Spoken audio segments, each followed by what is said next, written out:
Thank you so much. Let me share. Can I share my screen?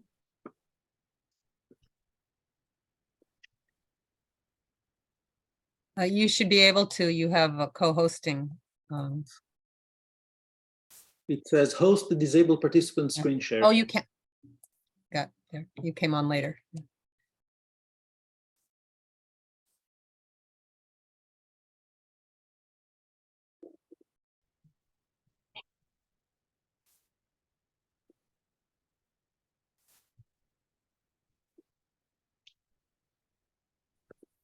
You should be able to, Niccolò, your co-host.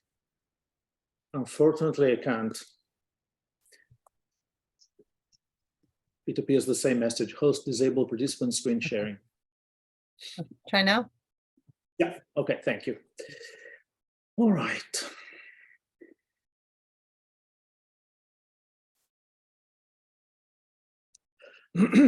Okay, so thank you for this invitation. I really look forward to this comparative workshop, which is very rare to compare the Kazakhstan case with, besides with cases beyond the Soviet Union.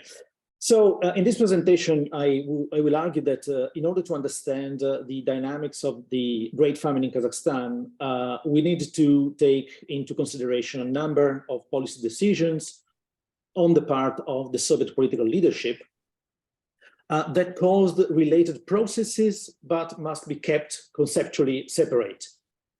Because these policy decisions did not necessarily derive from each other, nor were they logically related in an organic plan of political and economic transformation, although decisions made later on were taken because of the often unforeseen consequences of the earlier ones. So the first decision was to totally collectivize agriculture, a decision taken by Stalin in late 1929. And collectivization was accompanied in the nomadic areas of the USSR with plans to reorganize the distribution of the population over the territory, i.e. forced sedentarization. If the policies implemented in Kazakhstan had been limited to collectivization and sedentarization, there would have not have been a famine of the magnitude of the one that broke out in 1931 in Kazakhstan. Since collectivization was implemented everywhere in the countryside in the USSR, and all nomadic peoples of the USSR were subjected to policies of sedentarization, which were implemented in authoritarian ways, but with a deployment of manpower, resources, and means that fell much shorter than what was needed. The second area of policy decisions we need to consider regarded how to distribute the extraction of grains and livestock among the various Soviet regions, which in turn was related to the type of economic land use planned for each specific region as part of the Stalinist revolution from above. It was in this second sphere that both the legacy of Tsarist policies of settler colonization on the Kazakh steppe, where Russian and Ukrainian peasants comprise about 1/3 of the population in the early 1930s, and also Soviet plans for new agricultural colonization carried most weight. So in 1926, out of a total population of 6.2 million, there were 3.6 million Kazakhs, 1.3 million Russians, and just under 900,000 Ukrainians in Kazakhstan. So the economic reorganization of Kazakhstan included an expansion of the area under grain cultivation and a decrease in grazing areas for the Kazakhs, who had to be sedentarized. This expansion of grain growing land was linked to the deportation to Kazakhstan of hundreds of thousands of peasants repressed during the battle for the establishment of collective farms in Russia.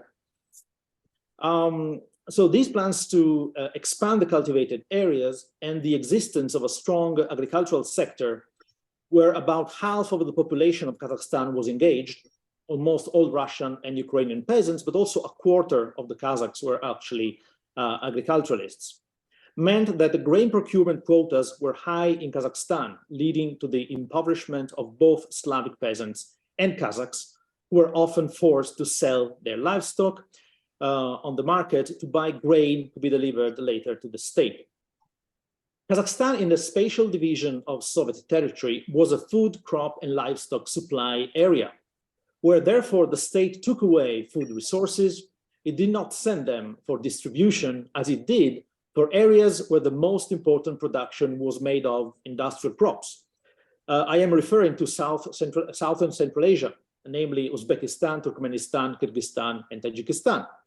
This latter area was considered an economic region in its own right and separate from Kazakhstan. In South and Central Asia, the state wanted to increase cotton production by by creating basically a cotton monoculture. It was therefore a region to which foodstuffs were to be sent, and this helps explain why there was no famine in Uzbekistan, Tajikistan, or Turkmenistan. But if we limit ourselves to these two levels of factors, we see that regional famines had begun in Kazakhstan by 1930, which were brought on by the disorganization of agricultural and pastoral production, partly due to mass resistance of the rural population, both Kazakh and Slavic, to collectivization, and by grain and livestock requisitions that began in 1928 and went on until the mid-1930s. So we need a third political decision that shows, I think it's a major factor in explaining why the famine in Kazakhstan became an event only comparable to the Holodomor in Ukraine. And this decision was taken in the summer of 1930 in the Kremlin. This decision was made in order to stem the crisis in the availability of meat in the cities, particularly the capital cities, and also livestock on collective farms everywhere in the USSR. Livestock were still by far the most important traction force for agricultural work in collectivized agriculture. So so this is the outline. This is a map of Kazakhstan in the period. As you can see, what is now part of Uzbekistan, the Karakalpak autonomous region, was then part of Kazakhstan. It was detached from Kazakhstan during collectivization, and the Karakalpak did not experience any famine. So this is also something that we should try to explain. This is the first secretary of the Kazakh Regional Committee of the Communist Party, Filip Isayevich Galashokin, who came to Kazakhstan in 1925, and basically ruled, administered the region until the famine, during the famine. The Kazakh communists led ministries and occupied important positions in the regional party organization. Sultanbek Kozhanov led the party in Kazakhstan between 1924 and 1925. Some of the Kazakh administrators, such as Commissar for Enlightenment Smagul Sadwakasov, had links with the dissolved Alash party, the Kazakh autonomist party that was created in 1917 during the revolution. However, they were largely powerless vis-a-vis Moscow's envoy Galashokin. Kozhanov was marginalized in 1925, while 2 years later, Sadwakasov was sent to study engineering in Moscow. Despite the aggressive nativization policies, the colonial legacy in the state and party administration was not overcome in the medium period, as only 10 to 20% of positions in the Kazakhstan administration were filled by Kazakhs. The presence of Europeans tended to be even higher in repressive institutions in Kazakhstan, such as the political police, the OGPU. On the basis of documents from the Central Archives in Moscow, historian Nikita Petrov claimed that still in 1937, only 16% of political police members in Kazakhstan were Kazakhs. So Galashokin, though, did not push radical policies in the countryside during the new economic policy. Centralization of nomads was not seen as imminent, and coercion to end the nomadism was explicitly ruled out. Mainstream Soviet scholarship of the 1920s highlighted the rationality of the nomadic way of life in the dry steppe environment. In this photo from the south of Kazakhstan, you can see how the Kazakhs were using camels for plowing their fields. As I already said, during the 1920s, about 1/4 of the Kazakhs tilled the land, but they did so almost entirely for their own consumption. In the second half of the 1920s, 1/3 of the Kazakhs moved with their animals less than 10 kilometers away from the winter villages. So if we added the Kazakhs who did not move all year long, more than half of the population was either sedentary or moved to less than 10 kilometers away from their winter villages. Only 10% of the Kazakhs moved further than 100 kilometers from the winter village. You can see here the picture of one of them. So in 1928, the new economic policy was brought to an end.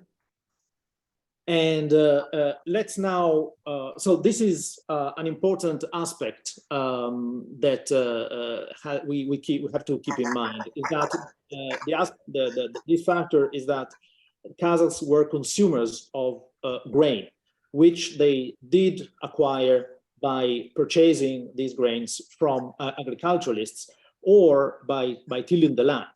But the point is that the Kazakhs were much more dependent on exchanges with the agriculturalists that had grown until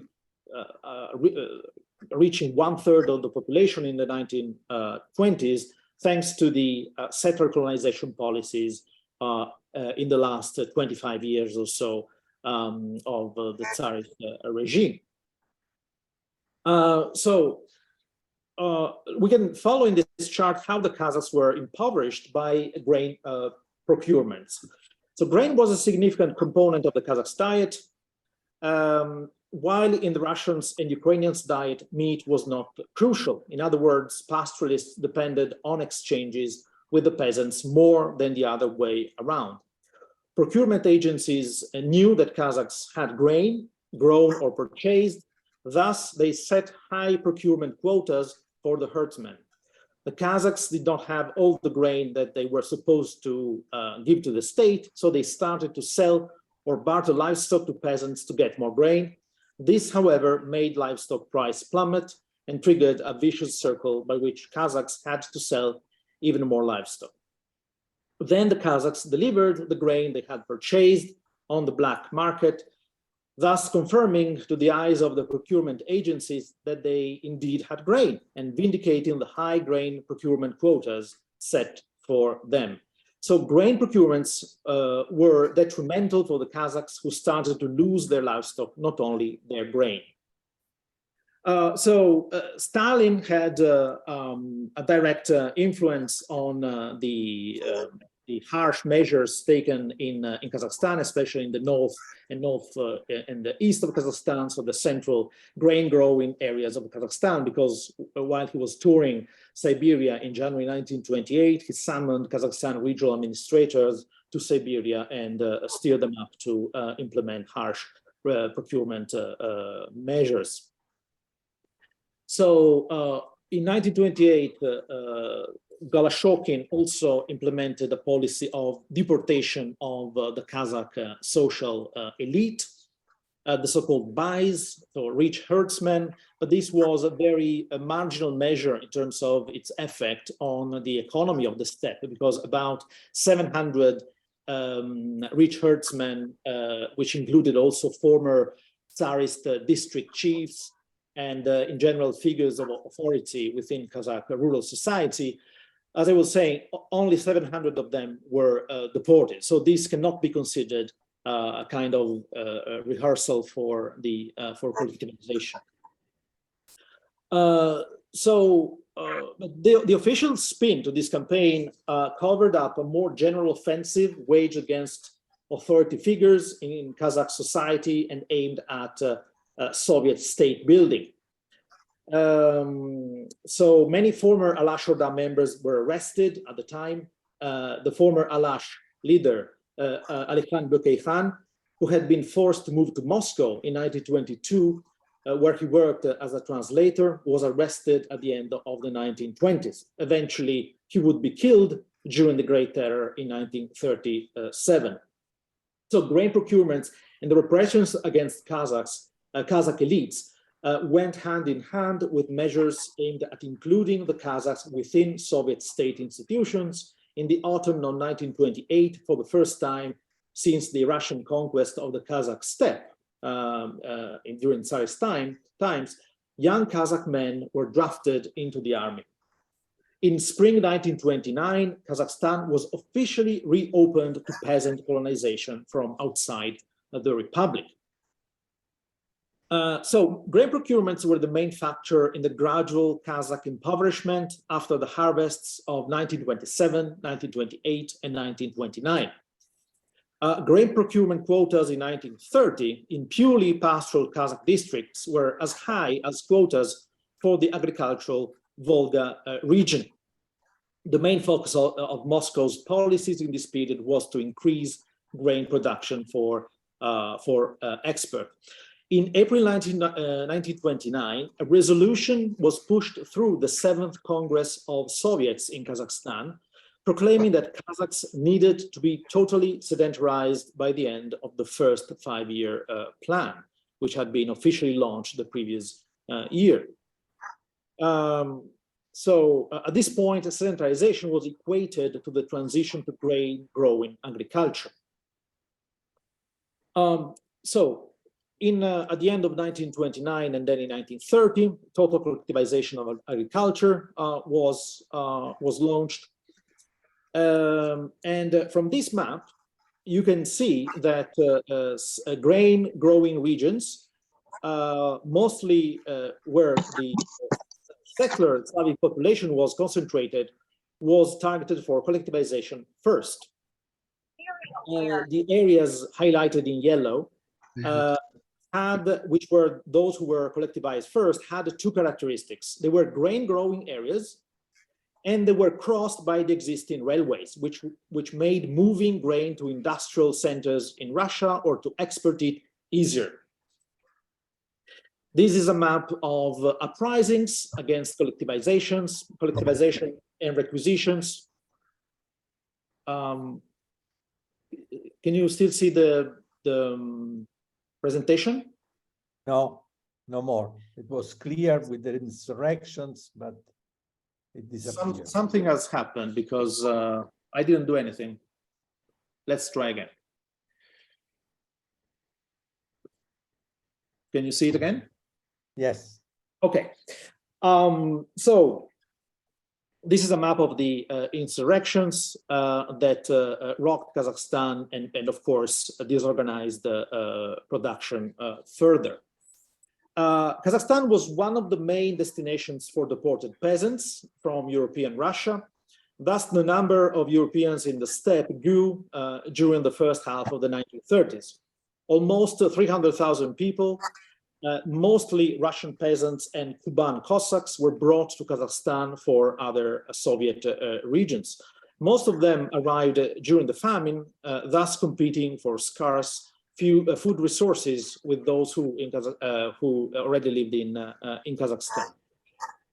Okay, so the crucial factor that caused the plunge of Kazakhstan into the Great Famine were the meat and livestock requisitions the Kremlin decided in summer 1930 which targeted specifically Kazakhstan. Between the winter in late 1929 and the spring of 1930, peasants everywhere in the Soviet Union had killed or sold on the black market huge quantities of their livestock instead of handing them out to the newly created collective farms. So between January 1929 and June 1930, livestock numbers in the USSR decreased by 25%. The collapse of livestock numbers was not only a big problem for the preservation of existing meat consumption levels in the city, but also for agricultural productivity and for transport in the countryside. Horses and oxen were still much more important than tractors for Soviet agriculture at this point. Moreover, starting in 1928, the Stalinist turn had meant the destruction of local markets in the countryside, and so the Soviet Union had shifted to a system of rationing of the cities. Food rationing in the cities. So the meat problem was a big problem in feeding the urban population, especially in the most important centers politically, like Moscow and Leningrad, and also the army, and also the industrial settlements and towns. So in July 1930, the Politburo in Moscow decided that the Kazakhs' livestock had to be used as a reserve of meat to feed the most important Soviet cities, industrial centers, and the army, and for traction force in Soviet collective farms outside Kazakhstan. Even if in the Politburo decree, the North Caucasus was also mentioned, eventually most of meat and livestock procurements were carried out in Kazakhstan. So this is the total of livestock number in the USSR, and these are the numbers for Kazakhstan. So in Kazakhstan, there was approximately 12% of the quantity of livestock. However, in 1930, of Soviet livestock. However, in 1930 and 1931, Kazakhstan was forced to provide almost 20% of the total state livestock and meat procurements. So livestock started to disappear from the steppe. Between 80 and 90% of the livestock that the state procurement agencies collected in Kazakhstan in 1931 was intended for export outside the republic. So Kazakhstan was used as a meat reserve to feed the population of Moscow and Leningrad, the centers of support for the Bolshevik regime, and two of the main industrial areas of the USSR. For instance, approximately half of the meat imported into Moscow, Leningrad, and their oblasts, their regions, in February and March 1931 came from Kazakhstan. According to the plan, 47% of the livestock and meat exported from Kazakhstan in the second half of 1931 was to be sent to Moscow, and 44% to Leningrad. So Kazakhstan and the Kazakhs were sacrificed in order to feed the social groups at the top of what historian Elena Osokina called the Stalinist hierarchy of consumption. Massive livestock procurements in Kazakhstan continued until the summer of 1932, when animals had decreased by 90% in the Soviet Republic. Harsh grain procurements did not stop, though, as in late 1932, Kazakhstan was targeted again with extremely high grain procurement quotas. I think I exhausted my time. So so if you could wrap up, please. Yes, I would. Yeah, absolutely. I will finish here. Sorry, people should turn off to mute their microphone, because I hear a lot of noise off. Yeah. So let me just show this chart that shows the population in Kazakhstan between 1929 and 1934. These are estimates made by the Kazakhstan Statistical Committee. So a generalized famine that continued after the annual harvest and that hit every region of Kazakhstan started in 1931. In 1931 and 32, Kazakhstan's total population collapsed by 1.8 million. Around 1.5 million people died, most of them Kazakhs, and this is the most trustworthy estimates.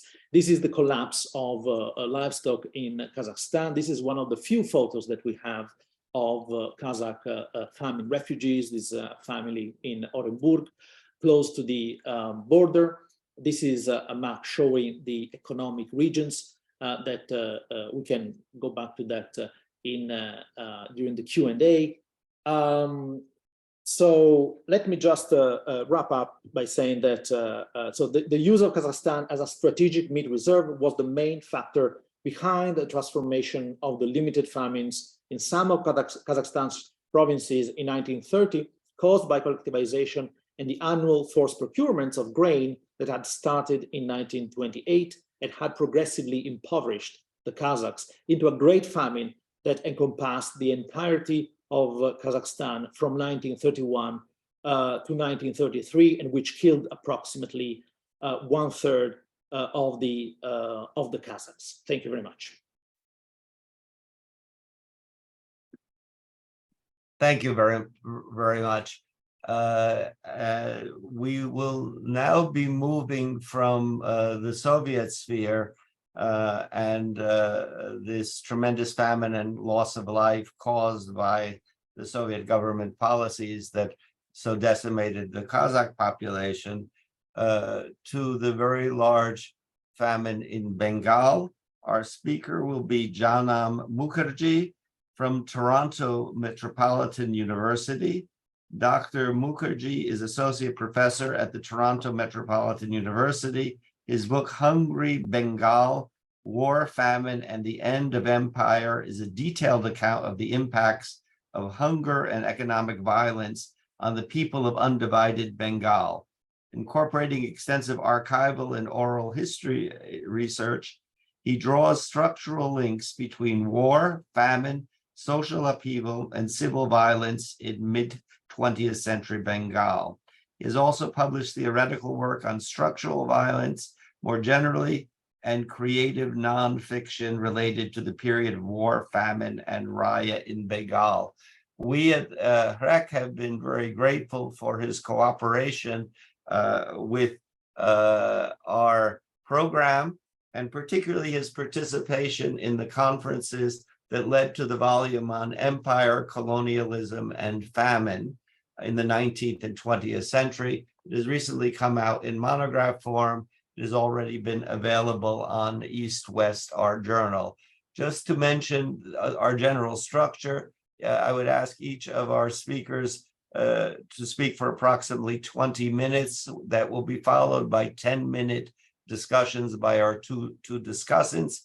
And then we would open up after our speakers get a chance to respond to general questions. Janam.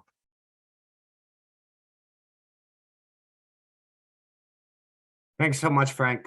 It's always been a pleasure working with you at the Holodomor Research Education Consortium. I've really appreciated the work. I think it's such an interesting comparison in some ways to look at these very different orders of power in a sense, but I think there are distinct analogies. So I was really interested listening to Niccolò's paper, and I will kind of modify what I'm saying in some ways in that regard, and hopefully find some overlap therein. I'm just trying to share my screen.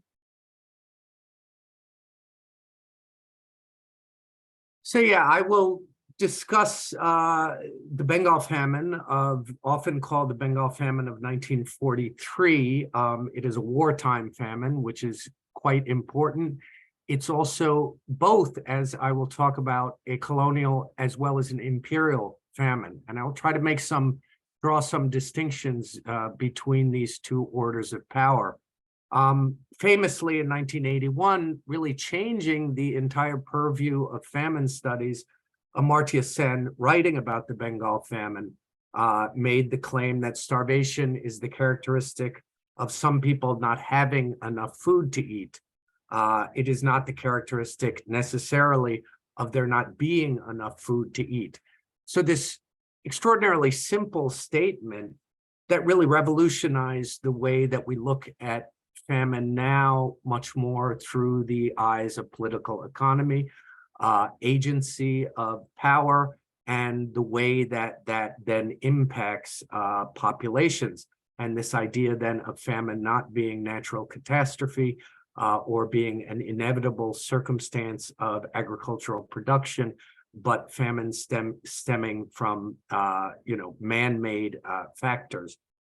In some ways, the Bengal famine was really the perfect case study for that, because of the nature of record keeping in colonial India, because of the relatively modern nature of the famine happening in the 1940s, and because the spotlight also in India at this time was very bright in relation to India's role in empire in relation to the war in Asia against Japan.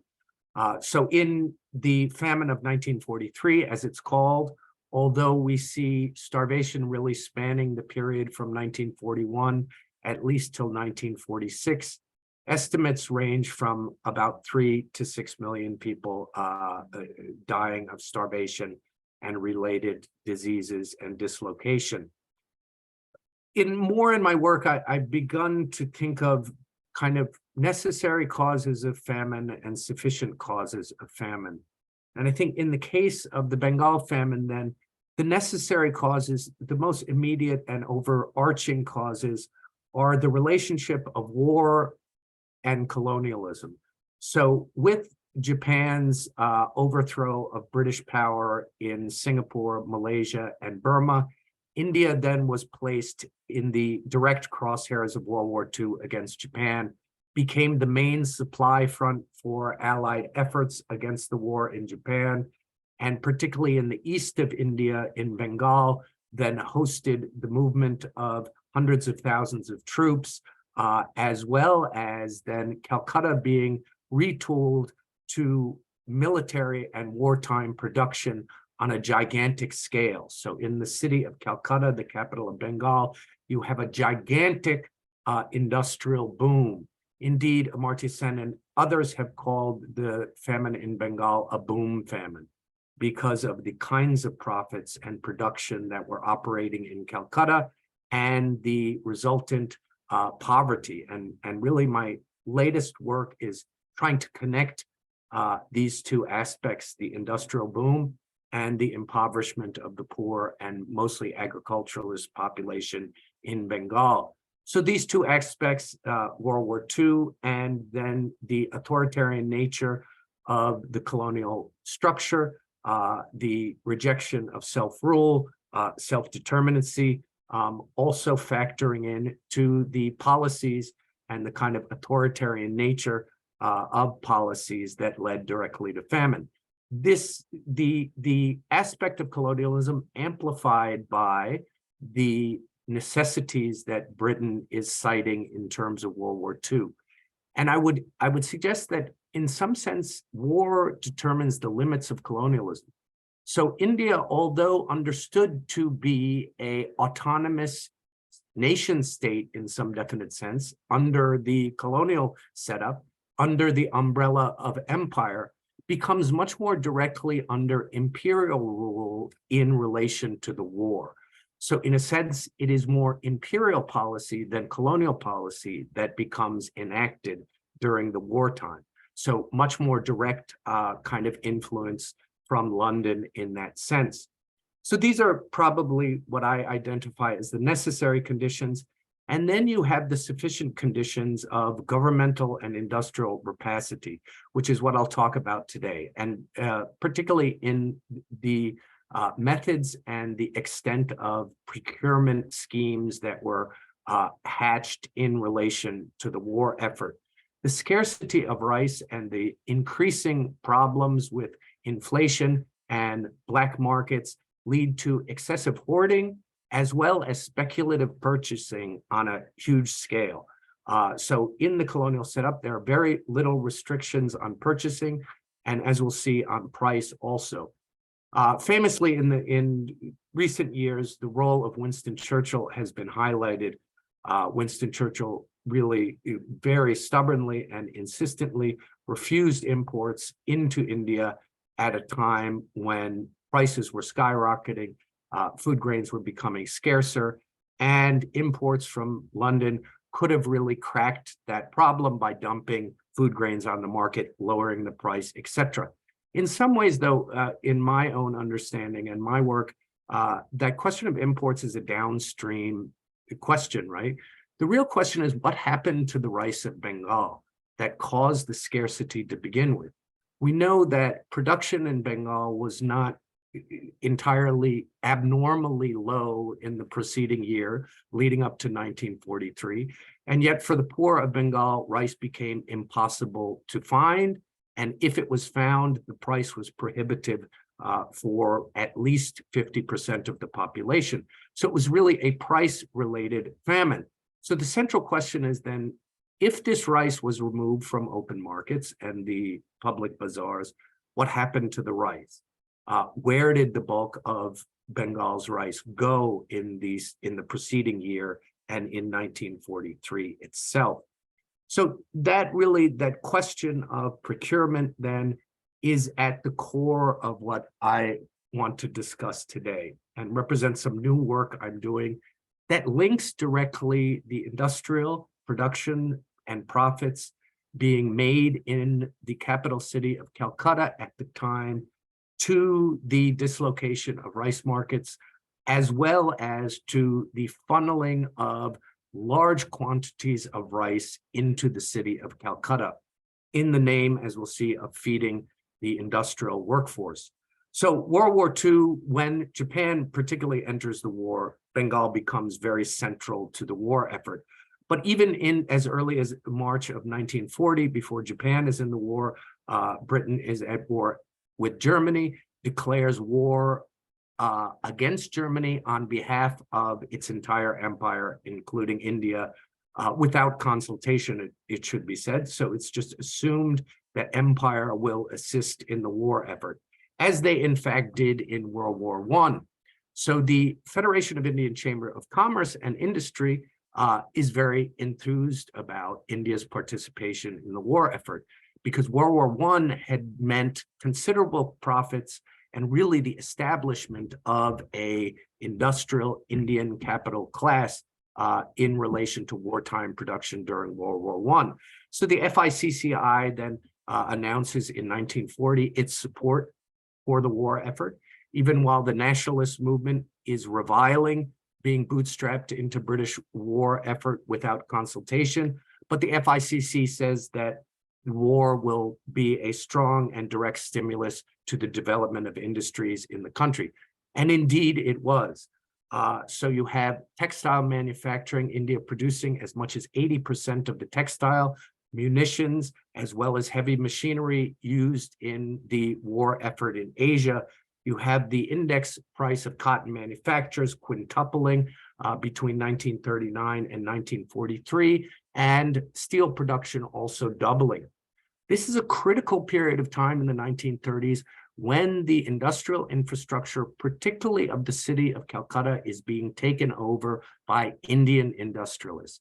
So the jute manufactories and the cotton manufactories that were British and Scottish throughout the earlier colonial period, the competition from rising Indian industrialists lead to, in 1939, right at the crux of the war, large Indian capitalists really taking over the manufacturing kind of infrastructure, particularly of Calcutta. You have also Indian industrialists and merchants controlling the raw goods markets. So you have the all-Indian price index of agricultural commodities like raw cotton, jute, sugar, rice, and wheat, nearly tripling by 1943. So tremendous increase of the price of manufactured goods, as well as the raw materials for manufacturers.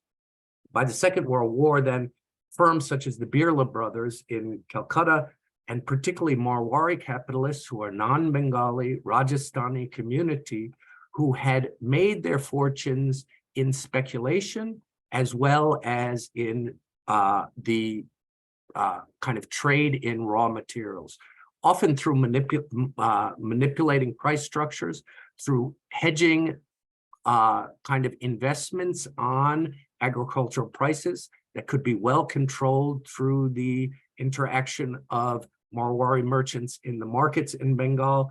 And by the Second World War, then, these firms with interests in cotton, jute, sugar, and paper, all those commodities very critical to the war effort, were beginning to dominate the industrial scene in Calcutta. So this is what we have on the crux of Japan's entry into the war. By 1942, then, Calcutta becomes absolutely critical industrial front in World War II.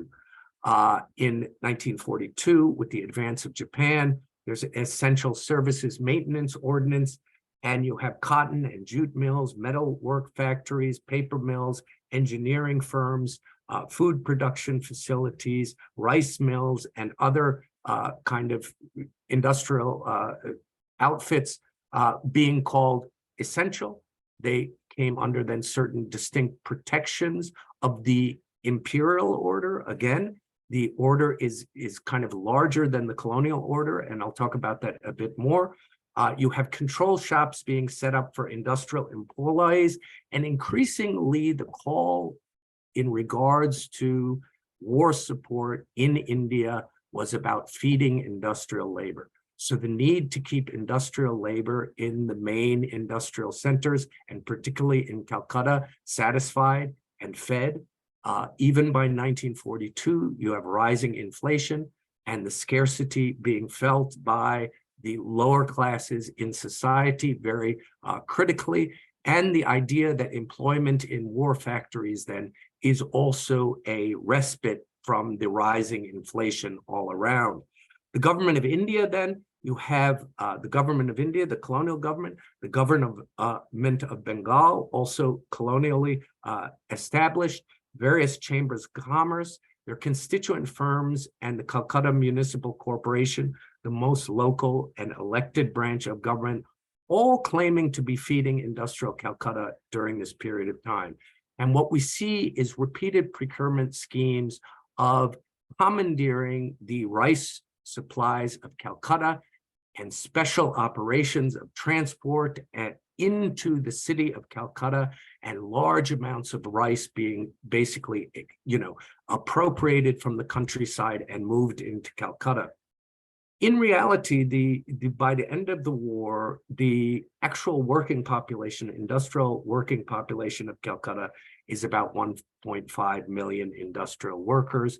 The city of Calcutta and its industrial surrounds is about the size of Dublin, which I always point out, just to note that Calcutta is not a giant city, right, area-wise. So you have this tremendous population pressure, but feeding 1.5 million people, as we'll see in the various procurement schemes, the rice of Bengal is drained into Calcutta, it seems, for profit as well as for certain manipulations politically as well. At the advent of the war, then, understanding that war means profits for industrial production, there's an excess profits tax that is promulgated really across empire, 50% tax on all profits made above pre-war averages. So it's understood that industrial production, wartime economy means inflation, means scarcity, and one way to broker against that is an excess profit tax, which is 50%. So the EPT, though, this excess profit tax, is reviled by the Federation of Indian Chambers of Commerce and Industry and all chambers of commerce across India, who are petitioning vociferously against the colonial government and the imperial government to repeal this tax. Instead, in August of 1942, the EPT is modified so that the purchase of food grains can be written off against the excess profit tax, which in a sense incentivizes industrial interests to make large-scale food grain purchases as a hedge against the excess profit tax. So it becomes, in a sense, with the rising price of rice in particular, the perfect hedge against a taxation on profits. Because at the same time as these purchases are being made, there are futures operations in the stock markets and speculative activity against the price of rice, and huge profits being made in that regard as well. As kind of determined by the Famine Inquiry Commission, commercial firms then were prepared to pay any price because they could recover the cost out of EPT. So it's not only the question of the amount of rice that then is used as a hedge against the profits tax, but also the price that can be paid is no longer entirely relevant. And that also creates a stimulus for the inflation that is already really laying low so much of the population of Calcutta. So at this point, also at this same critical juncture, you have the viceroy, who is in peacetime understood as the head of state of the colony of India under imperial order of Britain, right? So the viceroy, India has its own economy, it has its own budget, it has its own military, it has its own foreign relations, etc. And that is kind of the composition of colonialism in the 20th century. War makes that kind of autonomy of the colonial state entirely contingent. And what we see is the imperial state, as controlled by London, really operating behind the scenes, and the viceroy becoming, in a sense, a chief executive of imperial prerogatives, and no longer an autonomous agent of state in terms of colonial India. The viceroy's executive council then is basically stacked with those people who have every interest in supplying industrial firms with particularly food grains. So you have the war transport member of the Viceroy's Executive Council being this guy, Edward Benthall, who is head of the largest European industrial firm operating out of Calcutta in jute, in cotton, in coal, and other commodity production. He becomes the war transport member, which is all critical in terms of movement of food grains and other supplies also. The commerce member then, who is overseeing the larger questions of inflation, of management of food grains, is an individual named Nalini Ranjan Sharkar, himself one of the core oligarchs operating out of Calcutta in the industrial production scene. He's a Calcutta businessman and a former president of the FICCI. The supply member then, again, an Indian industrialist representing Bombay, an individual named Homi Modi. And eventually, when a food member is appointed, he too is of the industrial class. And so all the ducks are in order, in a sense, for large schemes that are being undertaken in the name of feeding Calcutta. And at every level of the administration, from Churchill down, we find this question of feeding Calcutta being basically the emblem of the war effort in India. The idea of keeping production at full scale, at maximum capacity, and the dependence of that, particularly on food grain supply. So you have then true imperial auspices and backed by imperial authority, and finally the war cabinet in London. You have repeated procurement schemes, beginning with the scheme in March 1942, which is often called the denial scheme. The idea was to protect India not by, establishing an effective military defense, but by embarking on a scorched earth campaign in Bengal, supposedly to prevent Japanese advance on Calcutta. And the idea was to denude the vast and complex waterways of the Bengal Delta of rice, as well as transportation facilities that Japan might be able to appropriate on the ground in the event of a landing in the Delta region.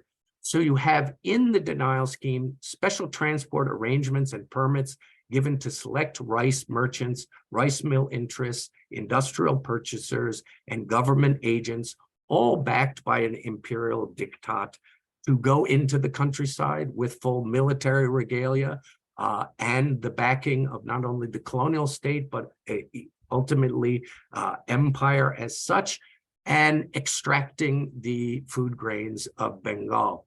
I'm not going to go through each of these procurement schemes, but that kind of cooperation between the imperial state, the colonial state, industrial interests, the police, the military, and the provincial government that is basically cemented at the time of denial underwrites then what amount to 5 widespread procurement schemes into the countryside of Bengal that flogs the rice out of the countryside and brings it through special transport mechanisms into the city of Calcutta. The chambers of commerce, the Bengal Chamber of Commerce, which represents all industrial interests, itself establishes a procurement scheme in August of 1942 and begins direct purchasing in the countryside, even while its constituent firms continue purchasing in the countryside. Indeed, even the denial scheme, the procurement is done again in the name of feeding Calcutta. Much of the rice that's procured is then distributed not to the population of Calcutta or even the industrial workers directly, but to the industrial interests who also control the storage facilities of rice in Calcutta at the time. You then have the provincial government embarking on a procurement scheme on the backs of the denial scheme and the chamber foodstuffs scheme in December of 1942, which is the critical time when the rice harvest comes in, and they abrogate all price controls. So again, you have this EPT tax that is such that industrial interests are not worried about the price of rice they're paying.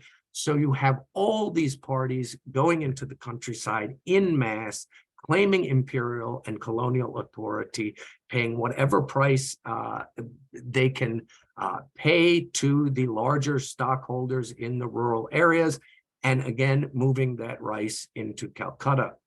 You have then in early 1943, yet another procurement drive known as the Food Drive, which is supported again by the full colonial apparatus as well as the imperial apparatus to take a census of the food stocks in rural Bengal.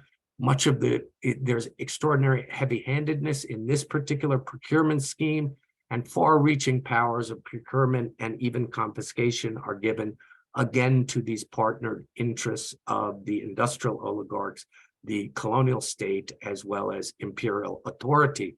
And again, often the industrial agents and their direct agents of purchasing are directly involved in these procurement schemes. So the provincial procurement scheme in late 1943 sees people, again, like a Marwari trader, N.L. Nopenny, a former, again, treasurer of the Federal Indian Chambers of Commerce and Industry, appointed as one of the primary agents. Because of certain practices of these industrial houses, we have a scarcity of actual data in terms of the amount of rice that is taken from the countryside and transported and stored in Calcutta. So the very difficult argument that I'm making these days, which is a very critical political argument, because it is the same industrial class that underwrites the independent Indian constitution in many ways. And it is the same class of industrialists who become extraordinarily wealthy during World War II, who exert inordinate influence on the Indian National Congress at the time of independence.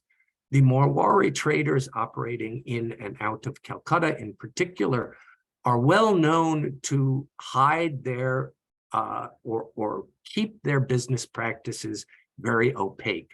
So in terms of a historian who's worked extensively on this merchant class, he says Marwaris conducted business worth millions of rupees in hard cash or against bills of exchange, taken out from strong boxes. Instead of maintaining audited accounts, the Marwaris made single entries in huge red cloth-bound ledgers, which were undecipherable by anyone other than the family.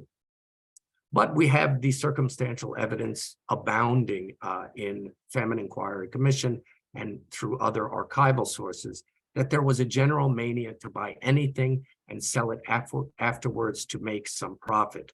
Most people were interested in some sort of purchases, particularly with the Marwari community. Again, speculative buying in food grains and commodity markets was the critical means of profit in the early 20th century and well into the 20th century. Again, evidence that big employers of labor are those who built up huge stocks of food grains in Calcutta at the expense of Bengal's poor.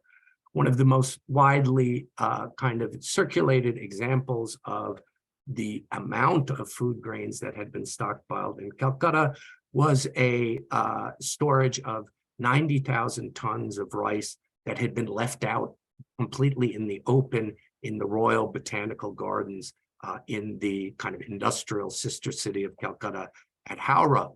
So that's often exampled as just the kind of cruelty or the kind of disregard for the starvation of the population. What it also represents, importantly, is the fact that storage facilities in Calcutta were maxed out, right? So the government itself has no storage facilities of their own, but are storing rice through private industrial interests who have the big warehouses. So this idea of 90,000 tons rotting in the open in the Royal Botanical Gardens is not only the kind of critical irony or paradox of that as people are starving, but really represents the reality of warehouses full to bursting in Calcutta while the population was starving.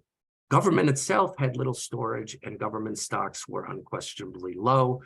And then you have further evidence, and particularly damning evidence, that when rationing was finally, when the Bengal famine had become an international spectacle, particularly because of Calcutta's high profile in the war effort, and when people were dying on the streets of Calcutta, that was extraordinarily bad PR for the British Empire. It was reported in newspapers across the planet and was used by Japanese and German as propaganda. And you have this rice that then is distributed through these ration shops, entirely rotten and even inconsumable by 1944. This in light of the facts that milled rice can be stored for up to a year and not suffer serious kind of deterioration. And rice paddy in the husk, can be stored up to 3 years. So clear indication as this rice is released on markets in 44 and 45 that it has been sitting in warehouses for a year or 2 years or maybe longer. At the same time, the huge profits that are made in Calcutta, both in terms of industrial production, but also in terms of speculation against the commodity prices, including food grain prices, become instrumental to the establishment of the Indian state. It's that money from industrial Calcutta in particular that is funneled directly into the Indian National Congress, and particularly G.D. Birla, the kind of most dominant industrialist of Calcutta, is one of the closest advisors by 1945 to Gandhi, and has very direct line to the way that constitutional discussions go, the question of the structure of the post-colonial government, and the extent to which industry will be prioritized in that post-colonial state. So we see these various things come to a head at the time of independence. And as I say, I mean, the imperial responsibility is certainly there. The extent to which these industrialists are, in a sense, working on a comprador basis with the imperial state in relation to their own profit-making in Calcutta is a topic that I am currently engaged in considerable research in. The colonial responsibility is there, the imperial responsibility is there, but there is also, as Niccolò called in the Stalinist frame, a hierarchy of procurement and consumption that are direct causal kind of factors in thinking about the Bengal famine. Thank you very much. And I already think we are all impressed by the importance of these kind of comparative discussions and how much carryover there was from the last two papers. We will now turn to our third paper presentation that will be by Dr. Bohdan Klid, who is the research director of the Holodomor Research and Education Consortium at the University of Alberta Canadian Institute of Ukrainian Studies. He is the editor of the Empire and Colonialism and Famine volume that I brought up earlier, as well as many of our other works at the Institute.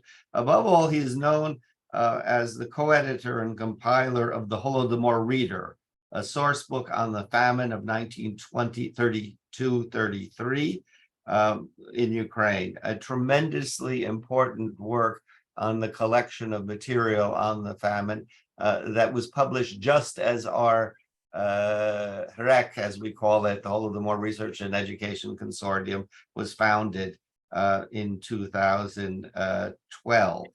In addition to scholarly articles on the famine, he has written on contemporary popular music, politics, and national culture in Ukraine, on the 19th century historian Volodymyr Antonovich, Ukrainian historiography. He will be turning now away from the procurement issues and the powers that be, both colonial and local, to the more direct issue of the reaction of the victims of these famines, and give a talk on the rise of Ukrainian national sentiment as a reaction to Soviet agricultural policies in famine 1928 to 1933. Bohdan. Thank you. Thank you very much, Frank. I'll proceed right away to read the paper because I know short time.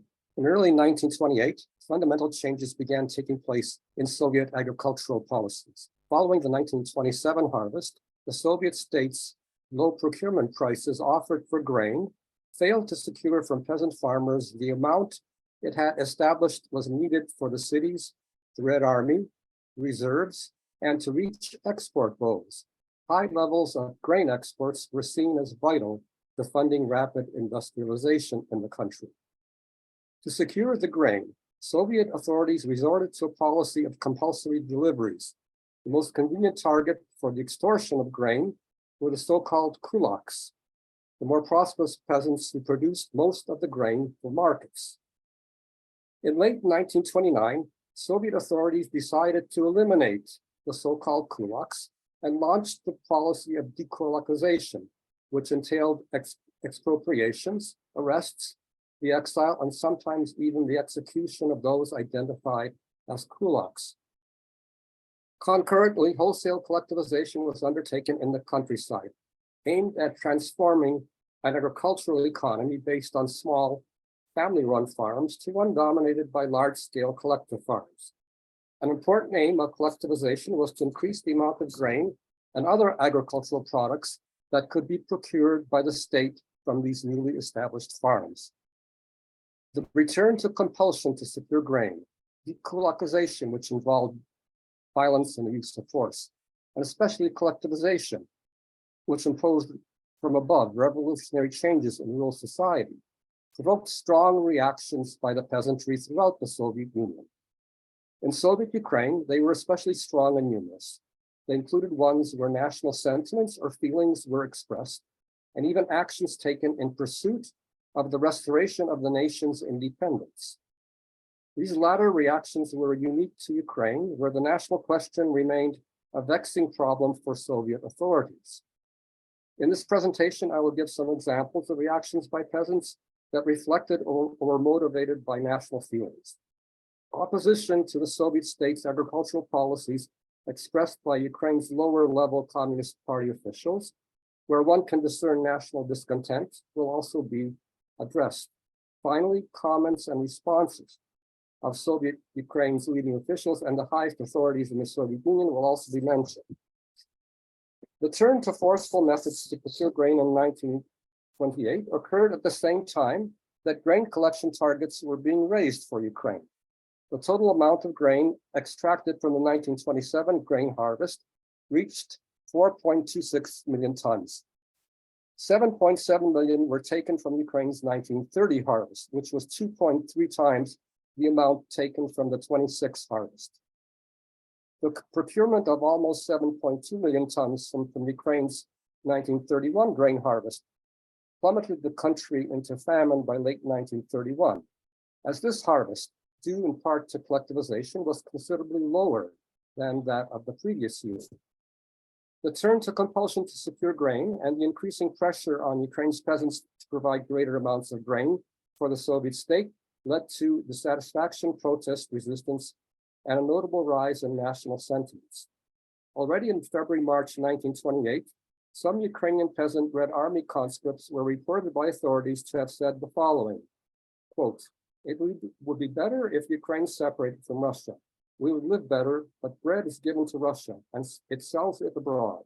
So it turns out that Ukraine is like a milk cow, unquote.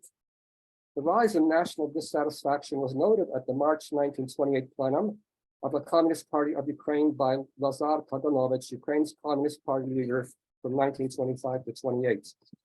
He reported that the grain procurement campaign, quote, has caused chauvinism to strengthen.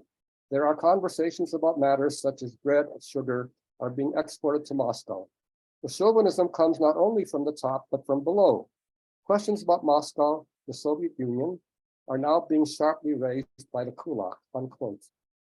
Soviet leaders were especially concerned about the possibility of insurrections. In June 1928, Vsevolod Boletsky, chief of Ukraine's security services from 1918 to 31, informed Kaganovich that an insurgent organization had been liquidated in the region of central western Ukraine. Boletsky emphasized that the insurgents aimed to restore the Ukrainian People's Republic, the first independent Ukrainian state established in January 1918. Complaints tinged with anti-colonial sentiments were reportedly made by Komsomol, that is Young Communist League, and lower-level Communist Party members in 1929. Komsomol members in central Ukraine, noting that the price of bread in Ukraine was higher than in Russia, concluded that, quote, Moscow is suffocating us, unquote. A local Communist Party activist in southeastern Ukraine reportedly said that, quote, Ukraine is a colony of Russia, from which it takes grain and taxes. They are squeezing Ukraine mercilessly, unquote. Incidents of active resistance in Ukraine spiked in early 1930 in response to decolonization and collectivization. The large number of demonstrations, riots, and even uprisings involved hundreds and in some cases thousands. Many were described by authorities as political banditism, connoting an anti-Soviet type of insurgency, or as Petlurist. This term refers to followers or partisans of Simon Petlura, an important military and political leader of the Ukrainian People's Republic. Effectively, a Petlurist would be someone who favored Ukrainian independence. The first report contained in a compendium of security services by Ukraine's security chief covering the period 20 January to 12 February 1930, the note that the main slogans of the insurgents were, quote, of the Ukrainian chauvinist Petlura type, unquote. In some instances, the reports from the locales made references to rebellions and armed resistance to Bolshevik rule that had taken place during the 1918 to 20 period. In certain areas, armed peasants swept away temporarily Soviet power. In some villages, peasants were reportedly singing Ukraine's national anthem. It's notable that Ukraine led all of the regions of the USSR in the number of revolts and disturbances in this period. The rise in national sentiment was acknowledged at the Communist Party of Ukraine's 11th Congress in June 1930. In its report, Stanislav Kosyor, the new Communist Party boss, acknowledged that, quote, in the last years, without question, we have had a noticeable rise in Ukrainian nationalism, unquote. National dissatisfaction with grain collections was recorded even among peasant school children in 1931, who were reported to have said in a village in northern Ukraine that grain procurements had to be fulfilled to send grain to the Russians in Moscow. Similar incidents were reported by authorities in the 1932-33 famine years. In a 26 April 1932 letter, Kosyor informed Joseph Stalin, a leader of the USSR's Communist Party, that a Petlurite uprising had taken place in a district center in central western Ukraine, but that it had been suppressed quickly. In an addendum to a July 1932 security service report, it was noted that Ukraine, compared to other regions and republics of the USSR, led in a number of mass disturbances. For the January to mid-July 1932 period, some anti-Soviet groups were labeled as nationalist. In a 10 June 1932 letter to Stalin and Vyacheslav Molotov, who headed the Central Soviet government at the time, Vlas Chubar, who headed Soviet Ukraine's government, noted that Petlurite sentiments had risen in reaction to agricultural collections following the 1931 harvest. In another letter of 10 June to Stalin and Molotov, Hryhorij Petrovsky, the head of state of Soviet Ukraine, stressed that while on a working visit to the countryside, he had been accosted by peasants who asked rhetorically why Ukrainians had to travel long distances to non-grain producing regions to buy grain. Petrovsky noted in his letter that grain was selling for about 1/3 the price in Ukraine at a railway station hub south of Leningrad. So this coincides with some of the material that we've been hearing today. The rhetorical question relayed by Petrovsky to Stalin and Molotov showed that national feelings of Ukrainian peasants had become aggravated by famine conditions and the extraordinary high prices for grain in Ukraine. This was augmented by the realization that they would have to travel from Ukraine, a grain-producing country, to locations in Russia or Belarus, where little or no grain was grown, to obtain grain to save their families from starvation. To give another example of national outrage over the severe shortage of grain and famine in Ukraine, leadership of Ukraine's Communist Party, quote, "You have ruined Ukraine, bringing it to where Ukrainians travel to Petrograd, Moscow, for their own bread, from which there was always a large influx for bread to Ukraine," unquote. The rise of Ukrainian national sentiment and its connection with grain procurement quotas were discussed at the Third Party Congress of the Communist Party of Ukraine in July 1932. In his report, the leader of Ukraine's Communist Party noted that many lower-level party members believed that Ukraine found itself in difficult straits because of the large and, quote, unrealizable, unquote, plans assigned Ukraine, and that some had charged that, quote, "we are robbing Ukraine for Moscow's benefit," unquote. These party members, he concluded, were, quote, "articulating kulak theories, Petlurite theories," unquote. A Communist Party leader of a northeastern Ukrainian province, in his presentation at the Congress, stated that nationalists had been complaining that Ukraine's grain quotas were unrealistic and were overtaxing the republic. It was common, he claimed, to overhear conversations in Ukraine's government establishments, in institutions of higher learning, and among workers at enterprises that, quote, "Moscow had taken the grain," unquote, blaming the Kremlin leadership for the crisis. It is in this context that the appearance and in part the content of Stalin's critically important 11 and much discussed 11 August 1932 letter to Kaganovich is more comprehensible. In it, he underscored the presence and threat posed by Petlurites in Ukraine's Communist Party, the opposition to grain procurements among lower-level officials, and he also stressed the possibility of losing Ukraine. Stalin in the letter concluded that Ukraine's top leadership should be replaced and that further actions taken to bring Ukraine to heel. In the fall and winter of 1932, early 33, Stalin began implementing his plans. In connection with decisions that affected national cultural policies not discussed in this presentation, the 14 December 1932 resolution, which has also been discussed much in scholarly literature, linking the grain procurement shortfall in Ukraine to Ukrainian nationalism and Petlurite Ukrainization, should be mentioned here. This decision foreshadowed that tolerance of even a circumscribed autonomous development of Ukrainian national culture was about to end. That Stalin had decided to apply more forcefully the repressive powers of the Soviet state to crush manifestations of Ukrainian self-assertion can be seen from his decision to send Beletsky, Ukraine's former security chief, noted for his accomplishments suppressing so-called Ukrainian counter-revolutionaries, back to Ukraine from Moscow in late November 1932. Beginning early December, Beletsky began issuing reports on his work. In response to Beletsky's December 23 telegram, a report rather, to Stalin, Stalin issued a telegram for wide distribution to Communist Party and security service officials, in which he relayed Beletsky's allegation that a Petlurite organization in Ukraine was sabotaging grain procurements and preparing a peasant uprising, quote, to separate Ukraine from the USSR and reestablish capitalism, unquote. Along with the telegram, Stalin included a copy of Beletsky's report, which had appended to it several documents as evidence of a growing threat by Ukrainian nationalists. This served to justify the crackdown coordinated by Beletsky. In subsequent reports, he informed higher authorities about the arrests of tens of thousands, including nationalists. At the same time, by early 1933, especially, famine conditions had further intensified in Ukraine, following Molotov's grain collection mission in fall of 1932 and the house-to-house searches, especially beginning January 1933, to remove allegedly hidden grain.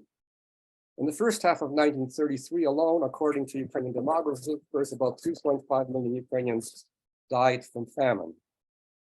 In late 1933, early 34, Communist Party leaders of Ukraine addressed the question of nationalism in the country. It's linked to agricultural policies, the agricultural crisis, and famine, euphemistically described as shortcomings or difficulties, and the changes in nationality policy. In a speech at Ukraine's 12th Party Congress in January 1934, Pavel Postashov, who had been sent to Ukraine by Stalin in January 1933 to take over the leadership of its Communist Party,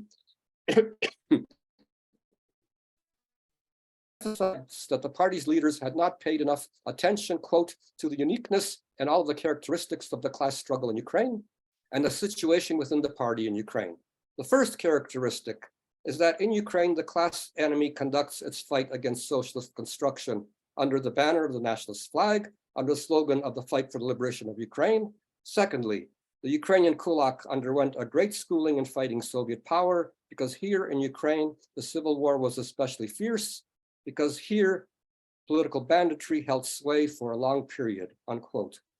The above shows that explanations of party leaders followed a class-based approach and emphasized the existence of a strong link between Ukrainian nationalism and the peasantry's upper stratum, the kulaks. Soviet agricultural policies caused Ukrainian kulaks to become more actively opposed to agricultural policies and engage in nationalist activities. They also made reference to earlier peasant uprisings in Ukraine, coinciding with the period of Ukraine's fight for statehood in 1918-20 and against the imposition of Bolshevik rule, revealing their fear of a repetition of such rebellions. The growth and strength of national sentiment in Ukraine extended, though, to much wider sections of Ukrainian society, noticed by foreign observers in 1933. The Italian consul noted in a memo to his embassy in Moscow in February 1933, the raising of Ukrainian consciousness, a reawakening brought about by the appalling injustice that Moscow was doing to Ukraine. First the coal, then the wheat, and everything that's left after the wheat has gone, potatoes, barley, meat, etc., unquote. Two journalists who had traveled to Soviet Ukraine and witnessed the mass starvation also wrote about the strength of national feelings in Ukraine. Gareth Jones, the British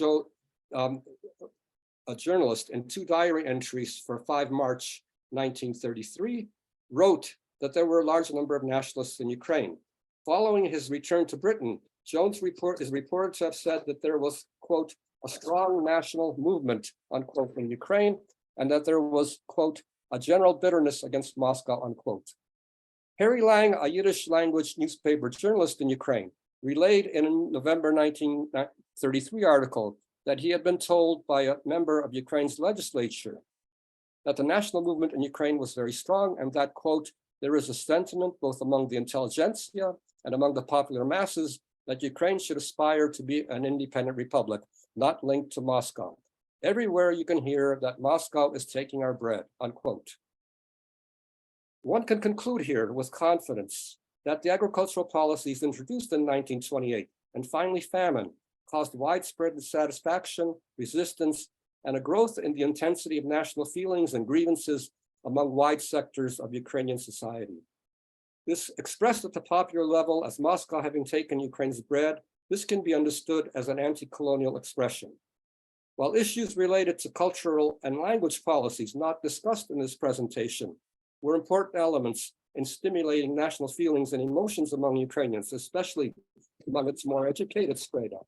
It has been shown here that economic interests and grievances against economic policies of the Soviet state, which were exploitative, merciless, cruel, and ultimately criminal, were decisive factors in aggravating national feelings and in the rise in national sentiment among Ukraine's peasantry and lower-level Communist Party officials in the countryside. The widespread dissatisfaction in the countryside over agricultural policies made the potential for a restoration of Ukraine's statehood possible if the right opportunity presented itself. Bearing in mind Stalin's understanding of the link between the peasant and the national questions, the memory and fear of peasant-based rebellions in Ukraine, and faced with the growth of national sentiment throughout much of Ukrainian society, Stalin decided to act to preempt any such possibility from occurring. Thank you very much. Thank you. We are fortunate to have two such distinguished discussants that will follow other papers and then give our speakers a chance to respond to them. But for those of you who would like to place questions, please put them in the chat. We hope there still will be time that these questions can be posed. Our first discussant is Professor Andrea Graziosi of the University of Naples, past president of the Italian Society for the Study of Contemporary History, as well as of Italy's National Authority for the Evaluation of Universities and Research, the associate of many distinguished institutions and a fellow of the Harvard Ukrainian Research Institute and the Davis Center. Among his many publications are a history of the USSR, well known for those studying the famine, his letters from Kharkiv, that was a groundbreaking work, and of course his major work on the Great Soviet Peasant War. His interests are very diverse, including language and cultural issues in Ukraine and internationally. And he has been a stalwart and a loyal associate, cooperator, and idea man for HREC for this decade, for which we are grateful, and particularly grateful for his organization of a conference on genocide we held a few years ago, and that now has come out from Queens McGill Press as a collection of essays on genocide, now out in paperback, I might add, for courses that deals, this is of course an issue which becomes ever more relevant, as we have seen in the past year, so many countries now recognizing the Holodomor as a genocide. Andrea. Yes, thank you so much for inviting me to discuss three very, I would say, very good papers. I'm very pleased to discuss them. And of course, as Janam said, these are three papers about three political famines, that is, and which are thus clearly related to each other in the sense they belong to the same family. I just will say it immediately at the beginning. My comments on Bohdan paper will be more accurate because I received it in paper and I could read it with calm and tranquility. The other two comments are more, based on impressions on what I heard, so they're a little more incoherent. I have to say that, again, as Janam said very clearly, we can put these three famines, these three political famines, in a sort of a chain, and from this point of view, Bengal is more related to the Kazakhstan, and Kazakhstan is in the middle with Ukraine. If one would like to, let's say, build a sort of scheme of relationship between the three famines, as far as their characteristics are involved. I will try now to explain why. Certainly, what Niccolò called the hierarchy of consumption, repeating the title of a very good booklet that Elena Sokina wrote at the beginning of the 90s, now 30 years ago. It's very true, but I think one should go beyond this, and also Janam paper showed this clearly, because it's not just a hierarchy of consumption.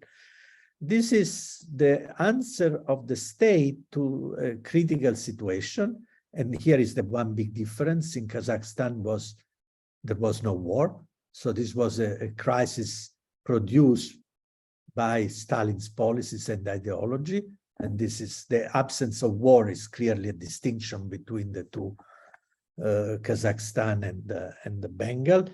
But the hierarchy was produced by the crisis that limited the state's, let's say, management of resources and made them go straight to mirror the state hierarchies.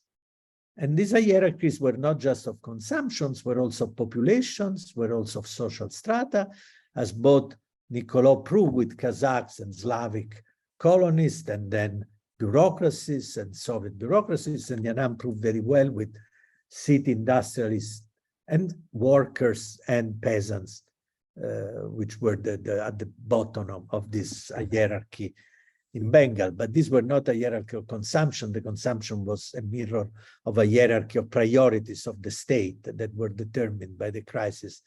That very state, at least in the Soviet Union, had ignited with its policies, and instead was also a product of the war, again, as Janam said, in Bengal. Again, another link between the Bengal and the Kazakh feminist, clearly this imperial colonial. I like the way Janam distinguished between them, noting that the war brought the imperial before the colonial, gave the imperial preeminence. In Moscow too, clearly Kazakhstan belonged to another, let's say, category. This hierarchy that is the Kazakhs, the Kazakhs nomads were really belonging to a, let's say, to the very bottom of the priority of the state.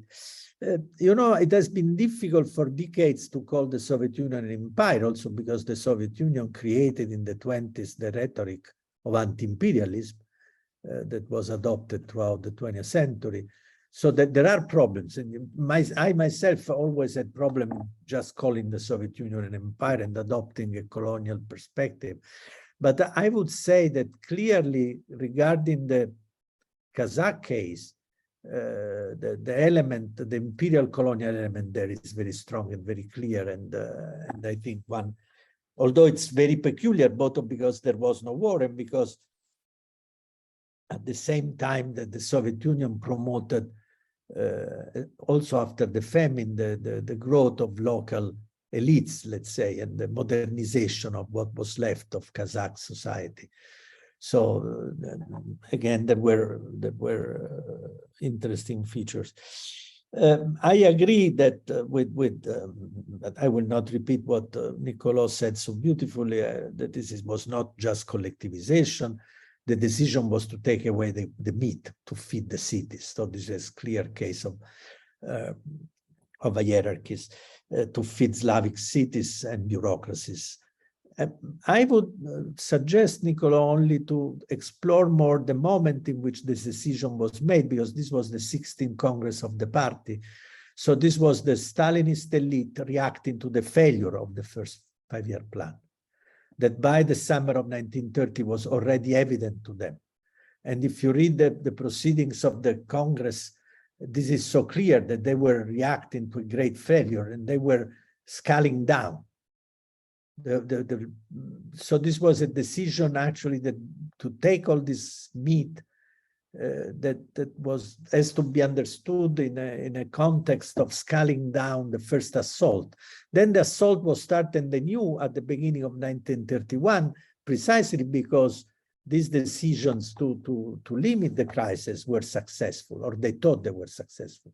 That is, by the end of 1930, they thought they had been able to overcome the crisis produced by the first wave of the Stalinist assault on the country. So I think this is an important thing to consider.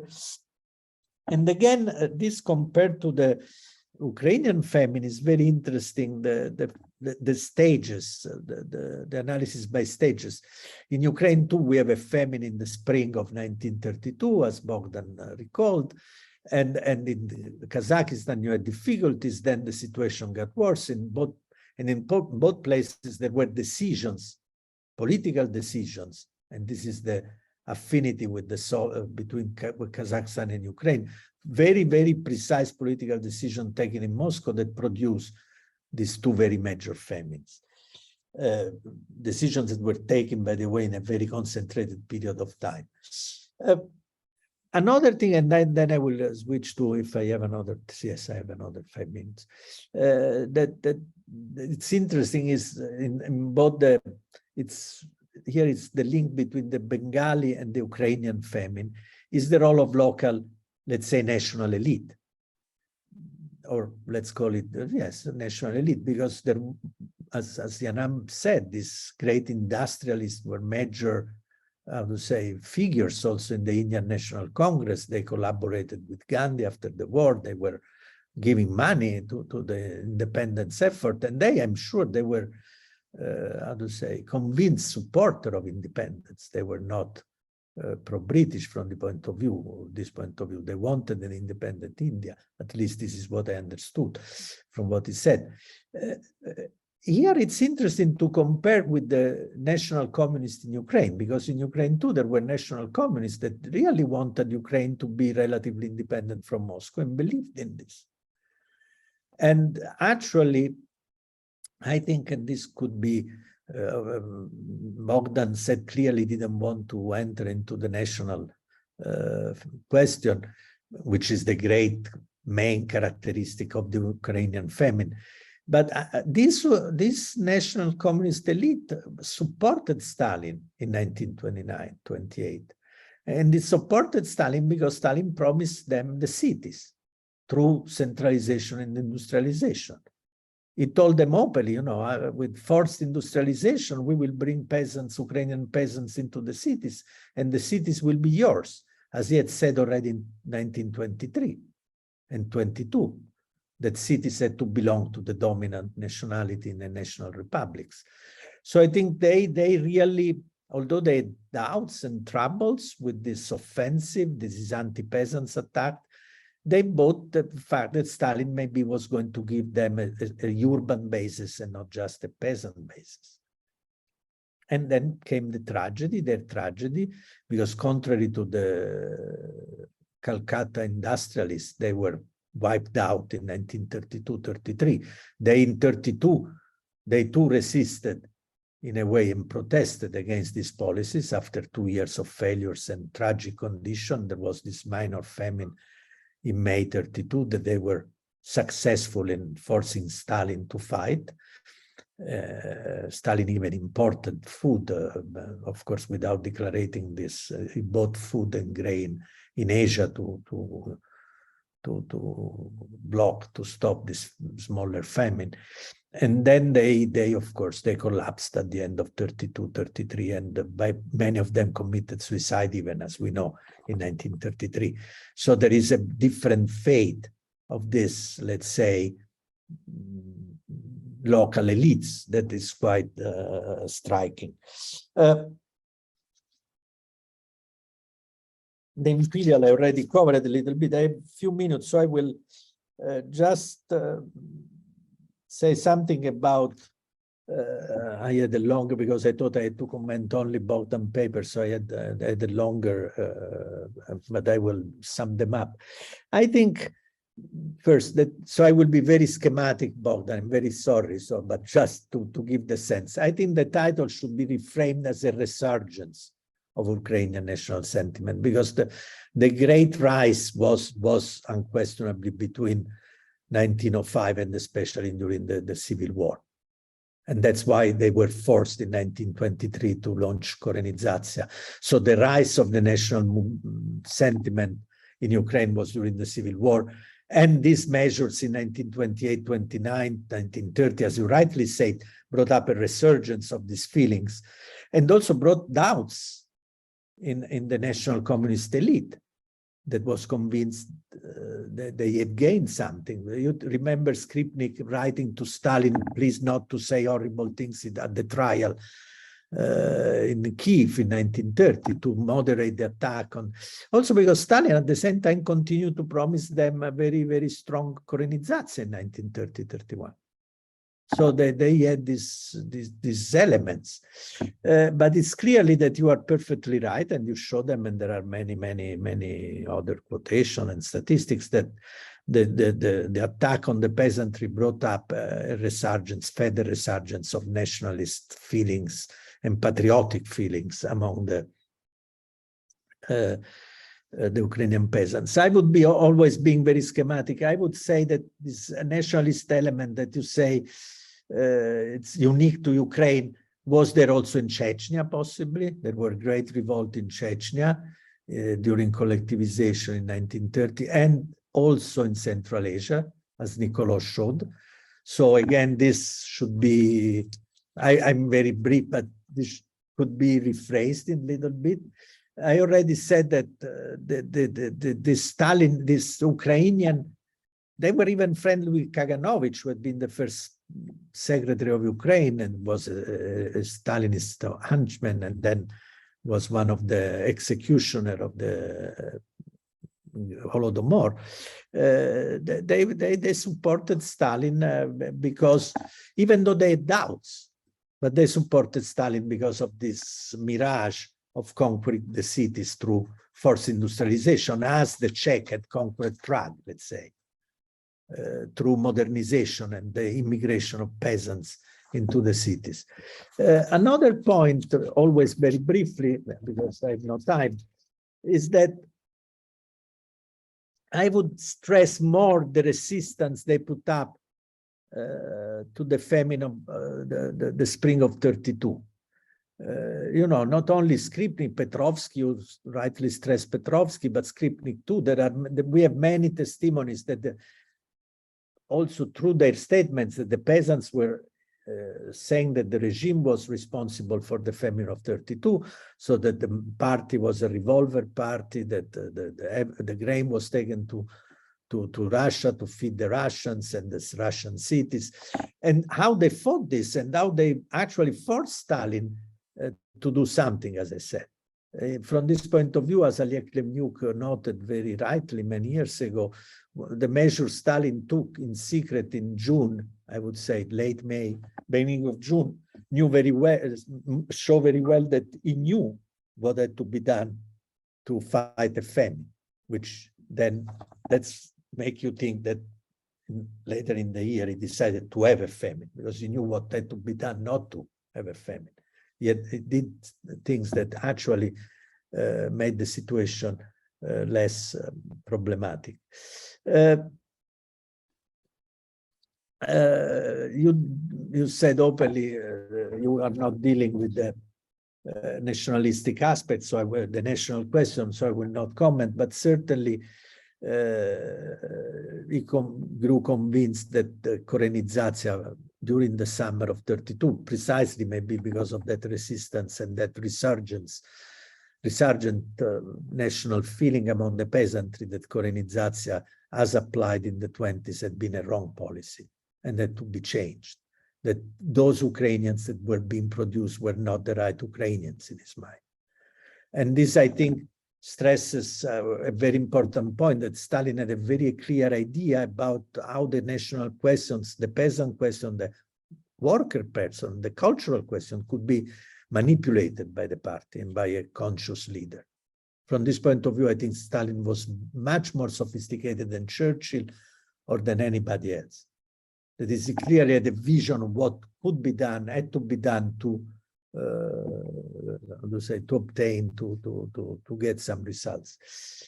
I would, again, I would, as I also said to Niccolò, also for the Ukrainian famine, I would introduce another step in between the summer, the letter of August that you rightly quote, and the decision taken at possibly November to have the Holodomor, to strike at the peasantry with famine, to teach them a lesson with deadly hunger, and also to strike at the Communist Party, the Ukrainian Communist Party, the Ukrainian intelligentsia, and so on and so forth.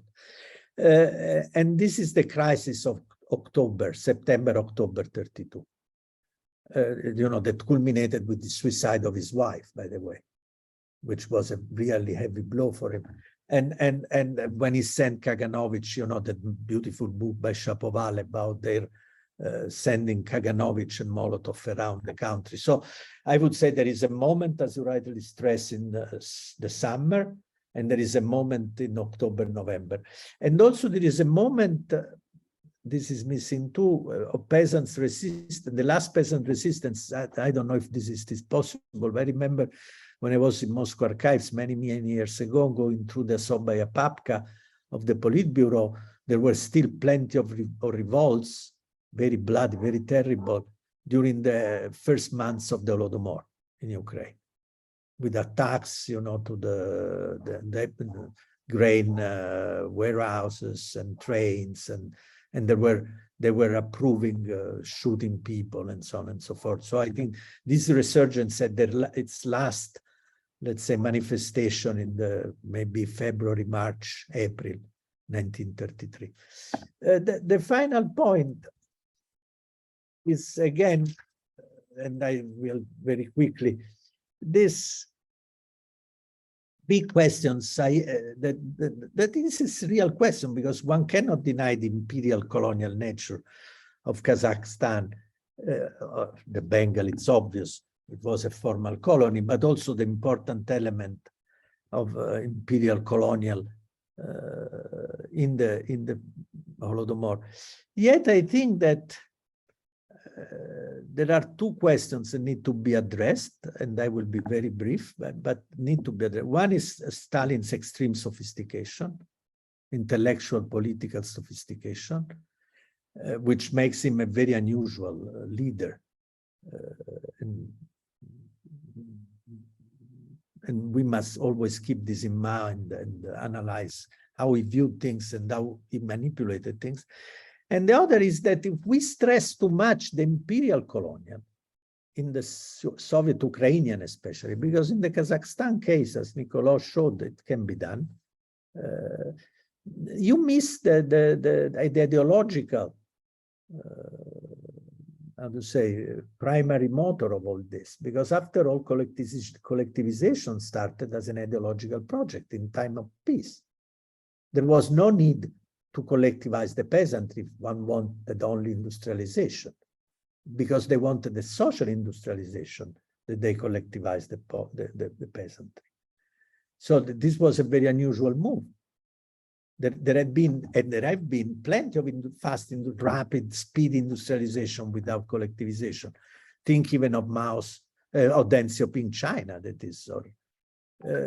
So I think that it's very important to remember that especially in the Ukrainian case, not so much in the Kazakhstan case, there is a huge role of ideology, a huge role of politics, and so not just of the national question, but also of the socialist ideology moving the Bolshevik elite, because they were true believers. And this must be kept in mind. Otherwise, you missed an important part of the reality of the time. And you have to, you know, as historians, we are called not to judge with our ideas of today, but we have to reconstruct the reality of the day. It's true, and that with this I finish, it's true that at the end of the process, most probably Stalin didn't give up this ideology, but certainly changed it quite a bit and decided to use the imperial national Russian argument much more than before. Think of Pushkin celebration in 1937.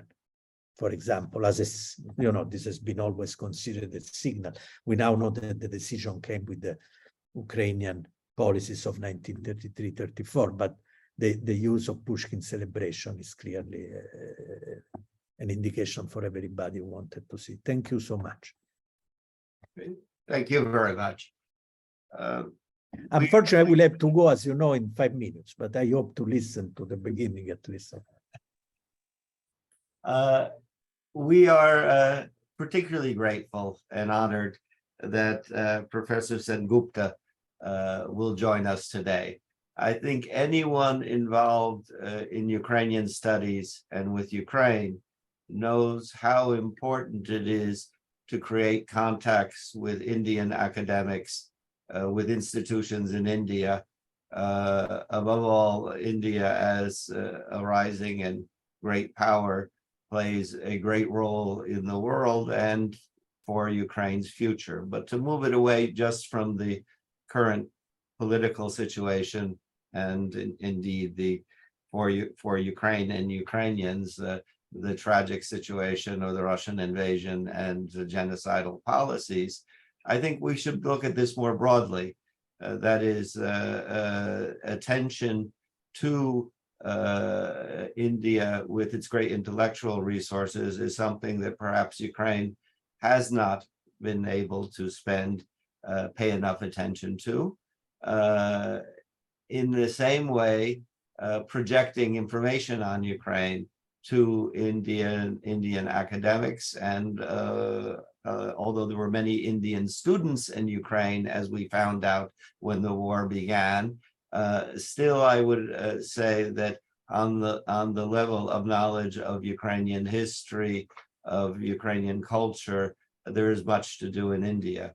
In the same way, there is much to do in Ukraine to increase information on India, and Indian studies were poorly developed in Ukraine. And in a certain way, as tragic as these events are, the Holodomor in Ukraine and the Bengal famine are a point of contact, a point where on a certain level, I think empathy can be found that can also build more. Professor Sengupta is Associate Professor in the Department of English at the Indraprastha College for Women, University of Delhi. She is the author of The Partition of Bengal, Fragile Borders and New Identities, editor of Map-Making Partition Stories from Two Bengals, and co-editor of Looking Back, the 1947 Partition of India, 70 Years On. She is co-editor of two new volumes being published, one on women's writings from India, Pakistan, and Bangladesh, The World of Bangla and Urdu, and Bangladesh writings on 1971. Her forthcoming publication is tentatively titled A Grain of Rice, Writings on the 1943 Bengal Famine, of which she is co-editor. Her translations from Bangla have been published in the Oxford Anthology of Bengali Literature and Essential to, as well as the volume Essential Tagore. Professor Sengupta. Thank you very much. I want to, right at the beginning, thank all the members of the HREC for inviting me for this wonderful colloquium, and particular thanks to Dr. Janam Mukherjee for inviting me to be a part of it. Since I come at the very fag end of the colloquium, I'm not going to take too much time, but I will comment very briefly on Dr. Mukherjee's paper, and then maybe raise a couple of points which I had been thinking about when I listened to all the three presentations. So this conversation that HREC has initiated around these three important famines, particularly in Kazakhstan, in Ukraine, and in Bengal. I think this conversation is very interesting, particularly to me, because it highlights the fact that these three events are brought about by economic policies and a series of politically expedient policies that benefited groups of players while another group of people starved. So this conversation is also an important act of political critique that establishes very meaningful links between the past and the present that we need to reiterate, particularly in contemporary India, where hunger and responses to hunger actually color so much of our policies and the reforms that are undertaken. And incidents of hunger deaths are not at all unknown in India. But before I go on to my own comments, I would like to comment briefly on Dr. Mukherjee's paper, which sort of began with establishing the structural links between war, famine, and imperial policies on the eve of India's independence. So he begins with the idea of Bengal famine as a man-made famine, and went on to sketch the different areas where the question of war and imperial policies regarding war then becomes the underlining motive for governmental and industrial policies which were unfolding at that time. The very interesting point that Dr. Mukherjee makes is, of course, the very ambiguous co-relationship between industrial boom and impoverishment of the population in the 1940s. And I thought that was a very, very important point. And the point that he then goes on to make is that imperial policies give shape to the structure of the famine. So the question of procurement, of course, comes in and is directly linked to industrial production during the war years. And he particularly touched on the rising industrial comprador industrialists who were certainly playing a very huge part in industrial manufacturing as well as the control of raw materials. So I particularly want to focus on that part of his talk where he talks of Calcutta as a very critical site of British war efforts through its industrial manufacturing, processes. And he also talked of the excess profits tax and how, the purchase of food grains as a hedge against the tax becomes a way in which huge quantities of rice are moved from the countryside, from the hinterland into the capital city. And Calcutta then becomes that geographical site of both, a visible geographical site of both procurement as well as hoarding as well as black marketing. So the question of feeding industrial Calcutta's population becomes the discourse around which these procurement schemes are launched, and the same class of people who are the same class of comprador industrialists who are actually in the Viceroy's Executive Council and who are helping in this procurement and hoarding of the food grains actually then becomes they wield huge political influences throughout the processes leading up to the independence and post-colonial India. But what really interested me, and probably Dr. Mukherjee did not have the time to discuss this in much detail, was the last point, which he was making about the invisibility of Bengal's poor. Who were the people who were actually suffering in the famine, and who were these the actual the victims of these policies of procurement and the war policies and the imperial war policies. So the aspect which really interests me when I hear all the three presentations, the aspect that I find really interesting is the question of cultural representations of the famine. And these events, the cultural representations of these famines in the national or the popular imagination. So I am basically asking a very simple question: how do we remember these famines? How do we remember and memorialize these events? So the ethical and moral dilemmas of witnessing fellow citizens or fellow human beings who are starving to death, what does it make? What does it make these witnesses do, or how do they memorialize these events? And the question that really interests me is contemporary eyewitness accounts or literary accounts by writers or visual accounts by artists. How do they explore these events? And therefore the larger question of how do we remember and memorialize them?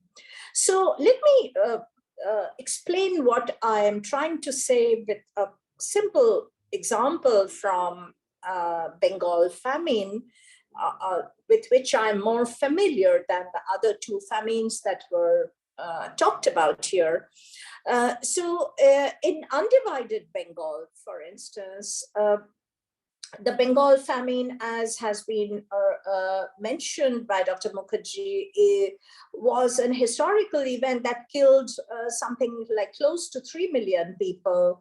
And although although large parts of the Bengal countryside were directly affected, it was the city of Calcutta where, you know, the playing out of these processes of the war policies and hoarding and black marketing, as well as the migration of the starving populace who came to the city for succor, the city then becomes the kind of geographical site of a kind of playing out of what we would know about the different processes of the famine. So what is very interesting is that in the 1940s, Calcutta, the famine contributed to a large part in how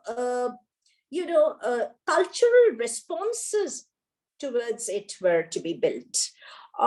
So these cultural responses were particularly crucial, not only during 1942 and 43, but even after the famine years, and transformed the way in which we began to, at least in the political economic sense, in Bengal, how we began to think about food or hunger or labor in terms of individual and collective identity.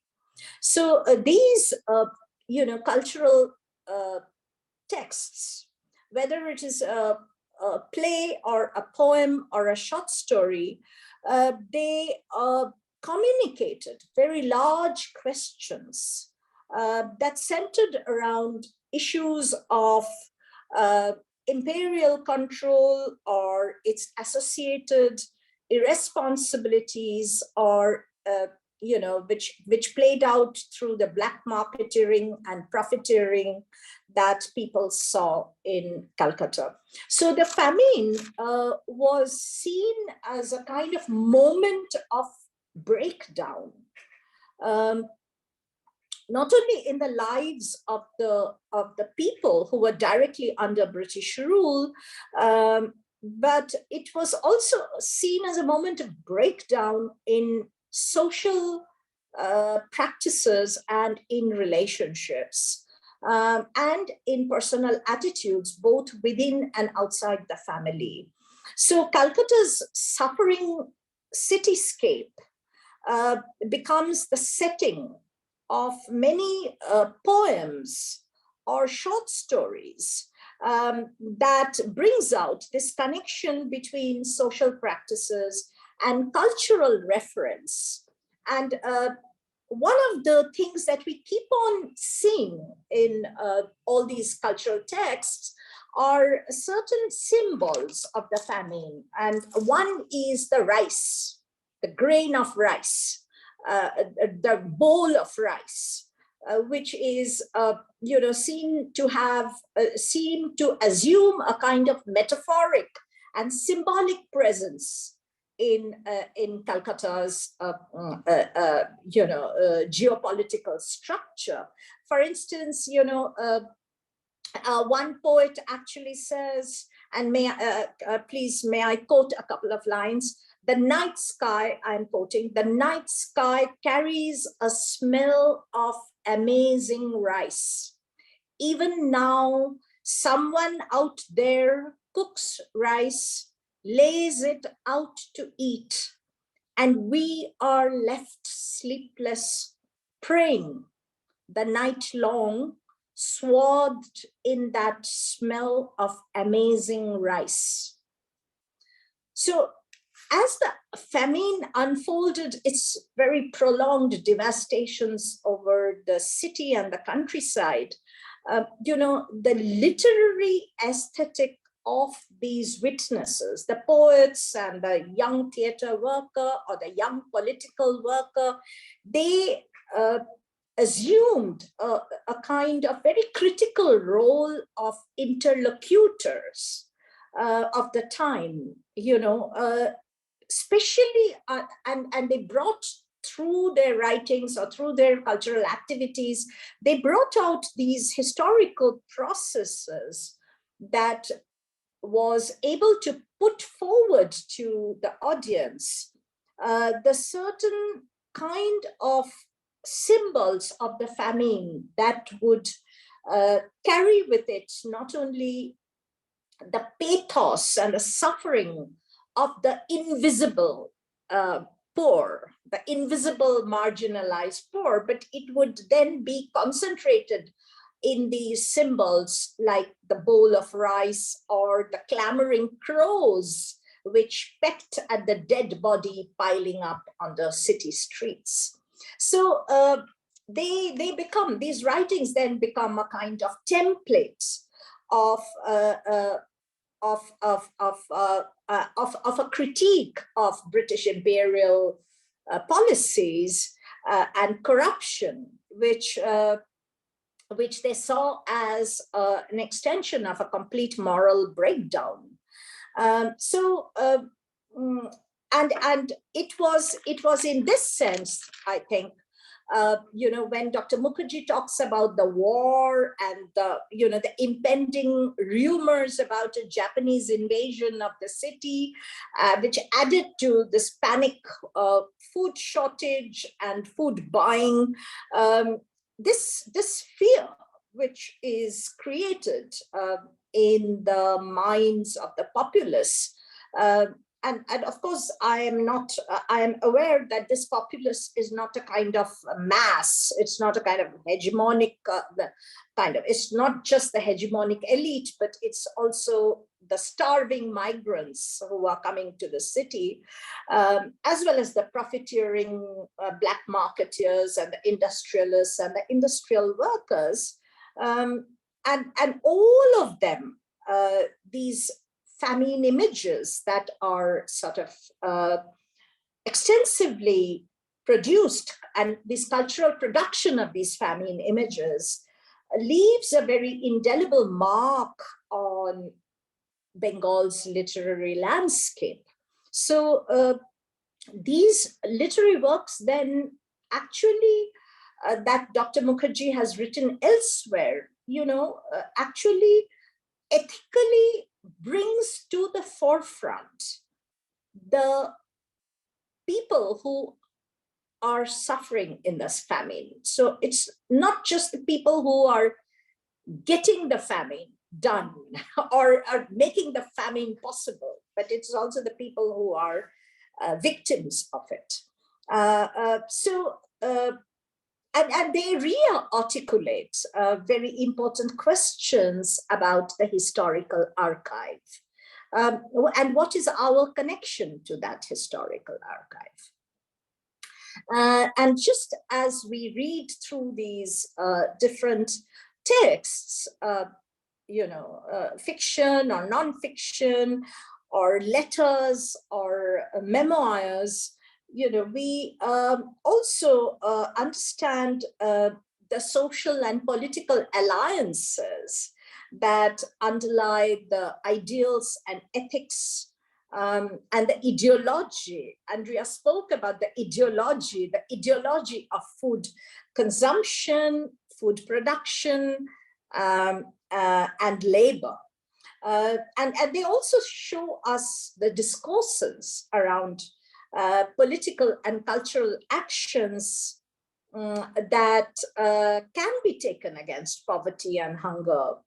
And I think that is a very important lesson that all these famines have sort of given to the collective consciousness of historians as well as to other academics of how hunger then and the resistance to hunger then becomes has entered the domain of human rights in our times. Thank you very much. Thank you very much. And I also think it illustrates this importance of comparative discussion. Of course, in Ukraine and Kazakhstan, where for 50 years one could not talk or write about these things, there is a whole silence and a missing world. And perhaps by studying the world where it could be spoken about and done, one can at least get back in certain ways, but not to take away from our presenters. I would first ask that they, in the order they presented their papers, would make additional comments or answers back, and would ask Niccolò to make comments or any answers to Professor Graziosi's statements. Yes. Sure, thank you so much. I think there is another question from the audience. And since one is directly is addressed to me. Okay, great. Okay, if you're. What role did the clan system of Kazakhstan, which was not eradicated, play during the famine, positive or negative in your opinion? So I think there is no conclusive and a single answer to this question. I think that clan division, tribal divisions played played out in different ways in different regions of Kazakhstan. So after the first wave of procurements and violence against the Kazakh population in 1929, 1930, there were investigations carried out by administrators from Kazakhstan after the tactical retreat of March 1930. And this pointed out that in some places, for instance, grain procurement was allocated between clans to the detriment of those clans who did not have representatives in the local administration, which is some other scholars pointed out that the very actually Soviet administration tried to interpret the wave of uprisings against the procurements and collectivization using the tribal kind of framework. But actually, no single uprising in Kazakhstan was big enough to go beyond the limits of the former Tsarist districts. And sometimes the former Tsarist district chiefs, who were Kazakhs, actually led some of these uprisings. Even if they used the language of the dignatic segmentary system by saying that they were representatives of these or the other clan, but actually the perimeter of the population which was mobilized was not overlapping with those clans. So the language of tribalism was important, but more as a category that was still used within society and by the repressive organs at the administration, not so much, I think, in society itself. But it's a very complicated question. Some scholars, for instance, Robert Kindler, who wrote a book about the famine in Kazakhstan, claims that Kazakh society split up at the clan level, and because there was a kind of struggle to survive and to control the scarce food resources, in which weak clans lost the struggle against the stronger clans. And so she says that the famine is in some sense a sort of civil war within Kazakh society. So I think this is a very bold claim, and I'm not entirely convinced by the evidence that he uses in his book, but definitely it is an hypothesis that is worth investigating. So it's an open question. But thank you. I would like to respond to Professor Sengupta's question about cultural representations.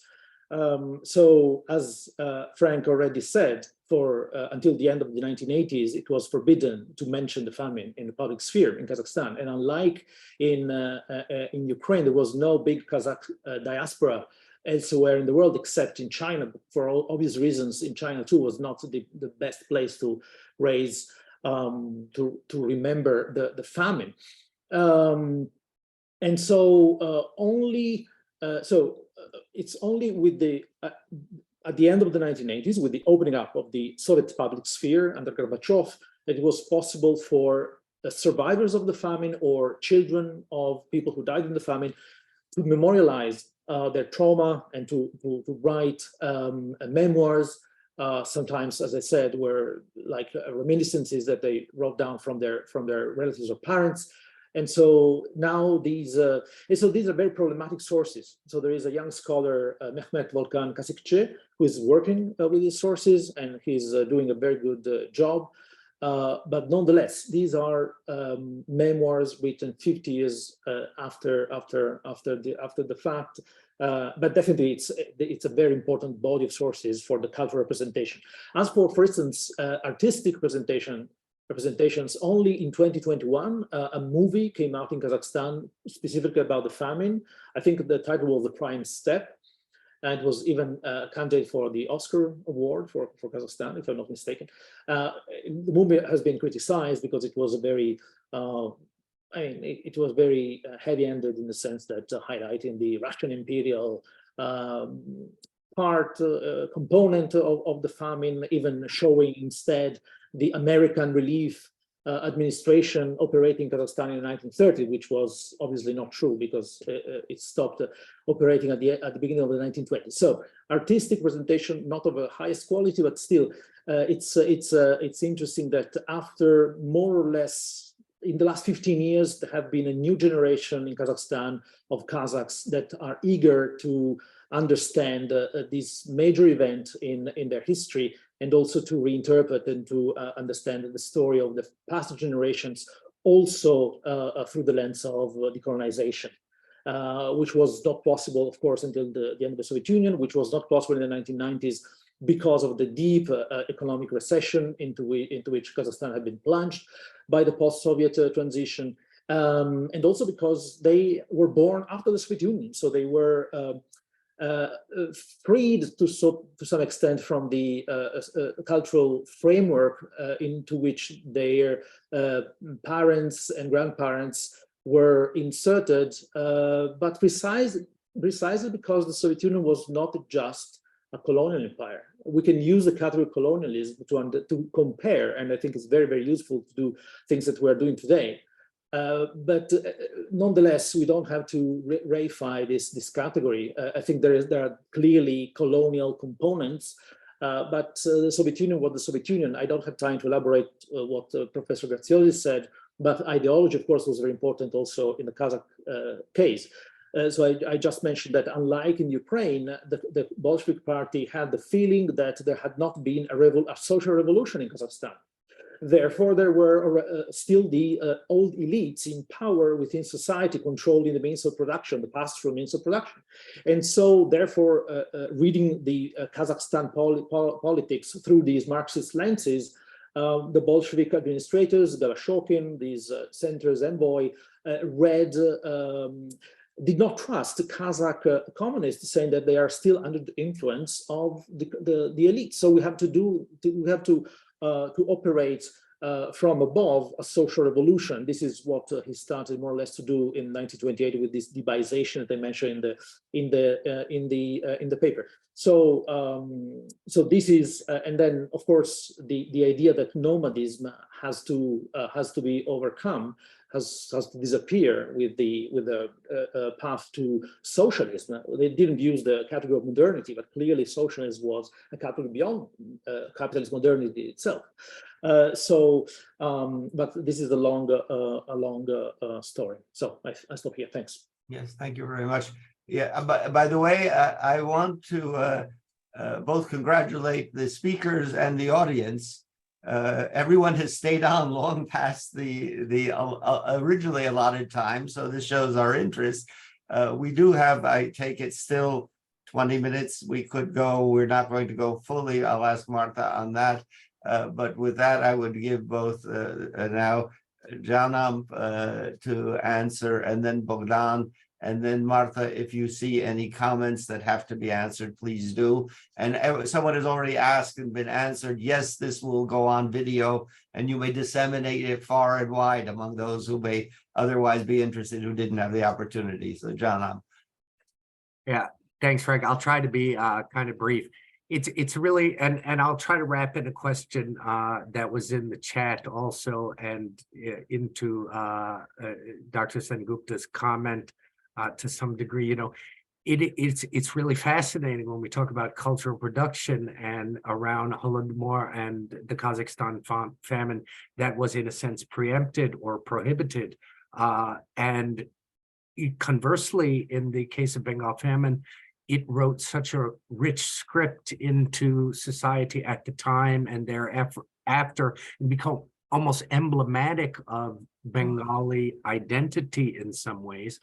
But at the same time, in both the case of the Holodomor and Kazakhstan, as I saw in Professor Pianciola's last slide, there has been considerable memorialization of the famines.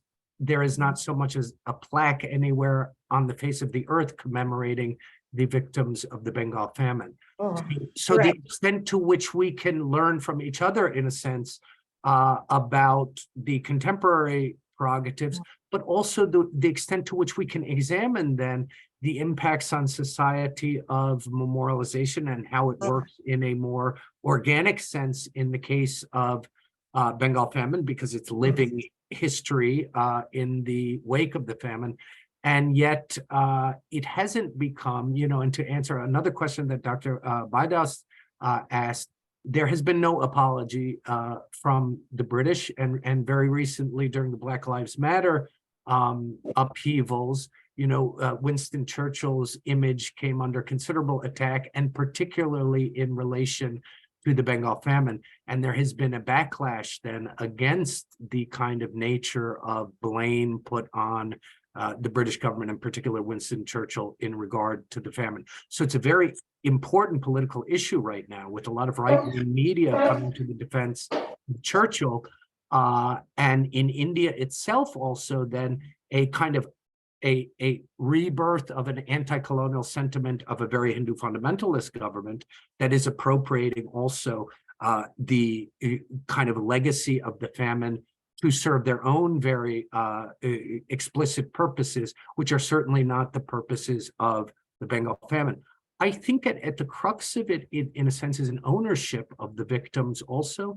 In Bengal, a kind of appropriation of the suffering of people who are invisible in Bengali society has been rather utilitarian and remains.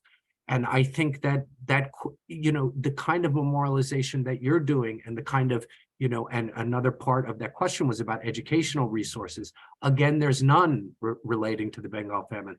I know that Hierarchies has developed pedagogy for school children, textbooks, and this kind of this effort to have a larger societal understanding of the victims themselves and of the tragedy itself. In some sense, we can learn from you, because I think because in Bengal, it is the poorest of the poor who, because of the class and caste makeup of Indian society, have often been erased from the picture of memorialization. And that to bring that back, in a sense, that ownership of those, not ownership, but partnership, let's say, with the victims of famine is something that really needs to happen in the Bengal context. But the deficit in a sense of cultural production that you all suffered in relation to the Soviet era and the suppression then of the living memory of that is something I think that, you know, through creative effort and through a reconstruction of the historical record and everything can hopefully take place now, you know, and that lost cultural production and that cultural association can also, you know, be developed in a sense. So that I'll leave my comment there. Thank you. Bohdan? Yeah, very, very briefly, just to add something to the question of memorialization in the case of Ukrainians, there is this diaspora literature that was produced beginning in the 1950s. So one could turn to that to look at how the famine and the victims were portrayed there. But even in 1932-33, there is some material available, limericks by the victims themselves, I will definitely send you a link where you can look at some translations. The translations are not good because it's very hard to reproduce these, but you can get an idea of what was discussed. And as far as monuments, and the first real monument in a public space was actually erected in the city of Edmonton in 1983, 40 years ago. So it took quite a long time to put up a public monument, but certainly that seemed to provide a spark, and that was the 50th anniversary of the famine. We also have a lot of testimonies that have been collected from famine survivors, and that was really an incredible boon to the study of the famine, and I can also share that with you as well. Thank you so much, Dr. Klid. Okay, Thank one you. more. Yeah, and as far as Professor Graziosi's comment, he stresses the ideological factor in collectivization, and that certainly I didn't mention that in my paper at all. But Stalin also made it clear that he was interested in economic output and increased economic output, and he also was interested in taking more grain from these collective farms, which were assumed to be able to produce more grain. Of course, collectivization caused a collapse in the agricultural economy because of various reasons. I won't go into that, but you know, the Soviet state still wanted to take their share, and that's what's really the economic factor in understanding the famine has to take place. And the other thing is the nature of the Soviet Union. Yes, it was a communist state, a communist empire, you can say, but it was also a Russian empire. And one I think best understands the Soviet Union by combining the two. It was a communist and Russian, and even the communist ideology was produced by Russians. And so there was a national sort of element to the ideology itself, or it was produced on, you know, based on national sort of characteristics and events and things that were taking place within the country itself. So I'll just end right there. Yeah, maybe I'll just make one comment. I mean, I would assume that although there may have been religious divide in who were the very poor, I don't know, in Bengal, no, there was the divide between Slavic settlers and Kazakhs, which was more a national divide in Kazakhstan. But of course, what the Ukrainians, at least of the diaspora, had was the Ukrainian Orthodox Church, which very early identifies the famine as aimed not only against the Ukrainian nation, but also against Ukrainian Orthodoxy in the name of other churches, and spiritualizes it. And it is already from the 1950s, the church commemorates those who died in the famine as martyrs, right? And I don't think anyone else, maybe today in Kazakhstan, I don't know if it's discussed, but when we talk about, who are those who died are the mučeniki in the church service. They are not the žrtve, they are not victims, they are martyrs. And in that they share with the Armenians, who very, very, very soon identify, and to a degree with the Holocaust, if you view them as dying for their faith. Marta, do you see questions that we need to answer yet before we? Yes, we have. Well, I don't know whether Edward Bidaus considers his question adequately answered. Maybe I'll mention quickly. Well, it was to Janam. Okay, Janam, you saw it and you feel you responded? Yes.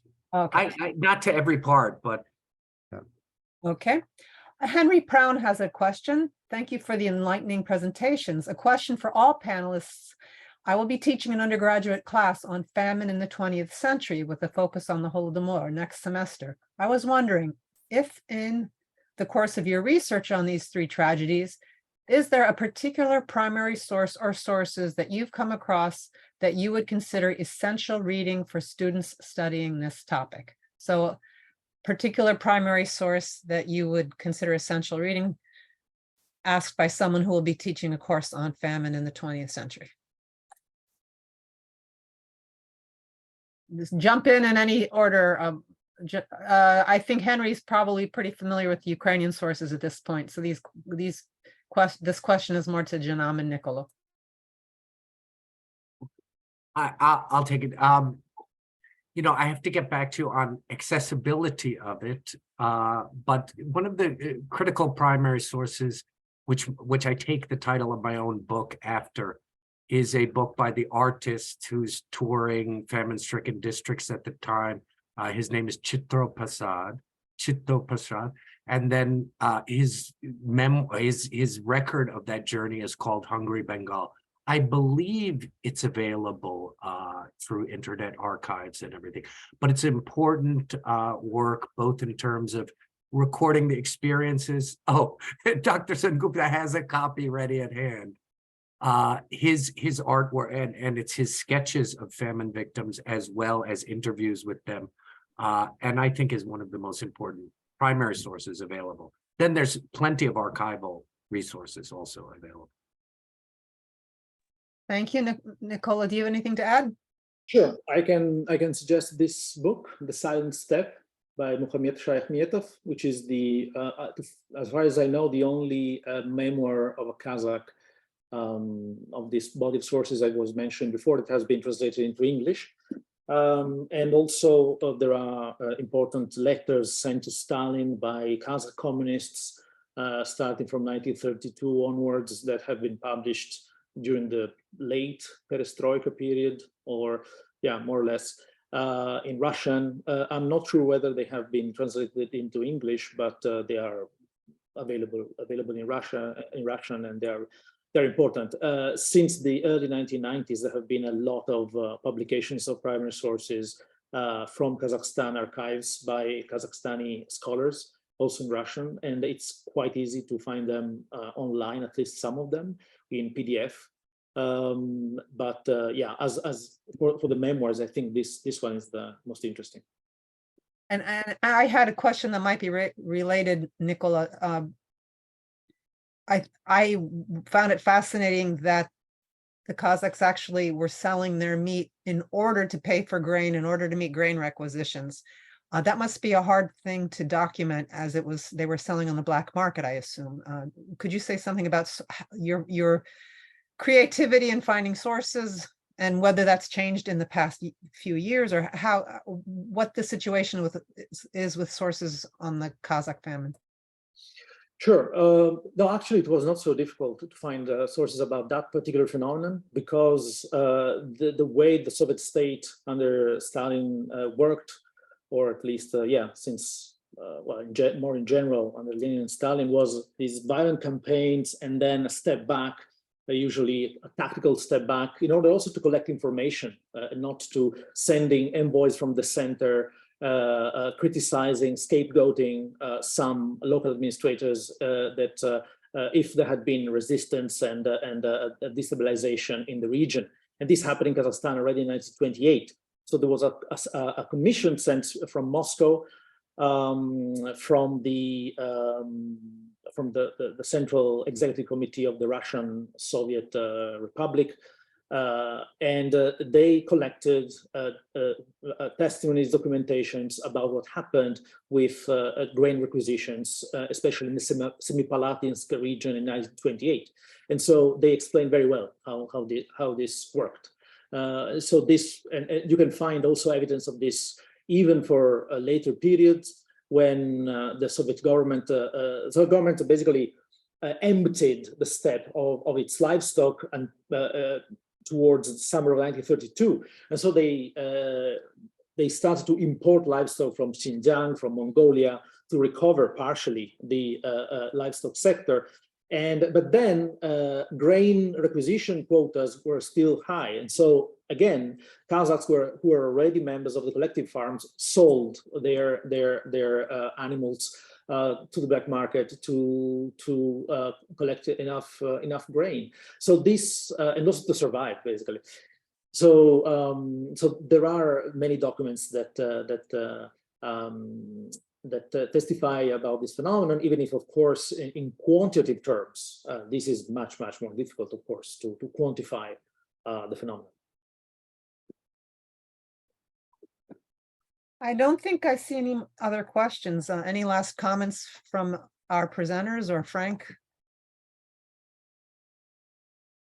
I just wanted to thank you all, and you know, my thoughts are with you also, following events in Ukraine over this last year, you know, and my, you know, support also has been there, and I just wanted to say that in this context also. Thank you, John. Yeah, I might say, since memorials came up, one of the most graphic pictures we have is the Russians destroying the Holodomor monument in Mariupol. Yes. If you ever wanted then to show what this is about and what went on, but with this barbarism to destroy that monument, so that once again it would erase the memory of these people who died. The other most tragic for historical is the targeting of it looks like targeting of the archive in Chernihiv that had the documentation of the 1920s and 30s, and therefore was not digitalized, and therefore has destroyed the entire cases, records of those who died.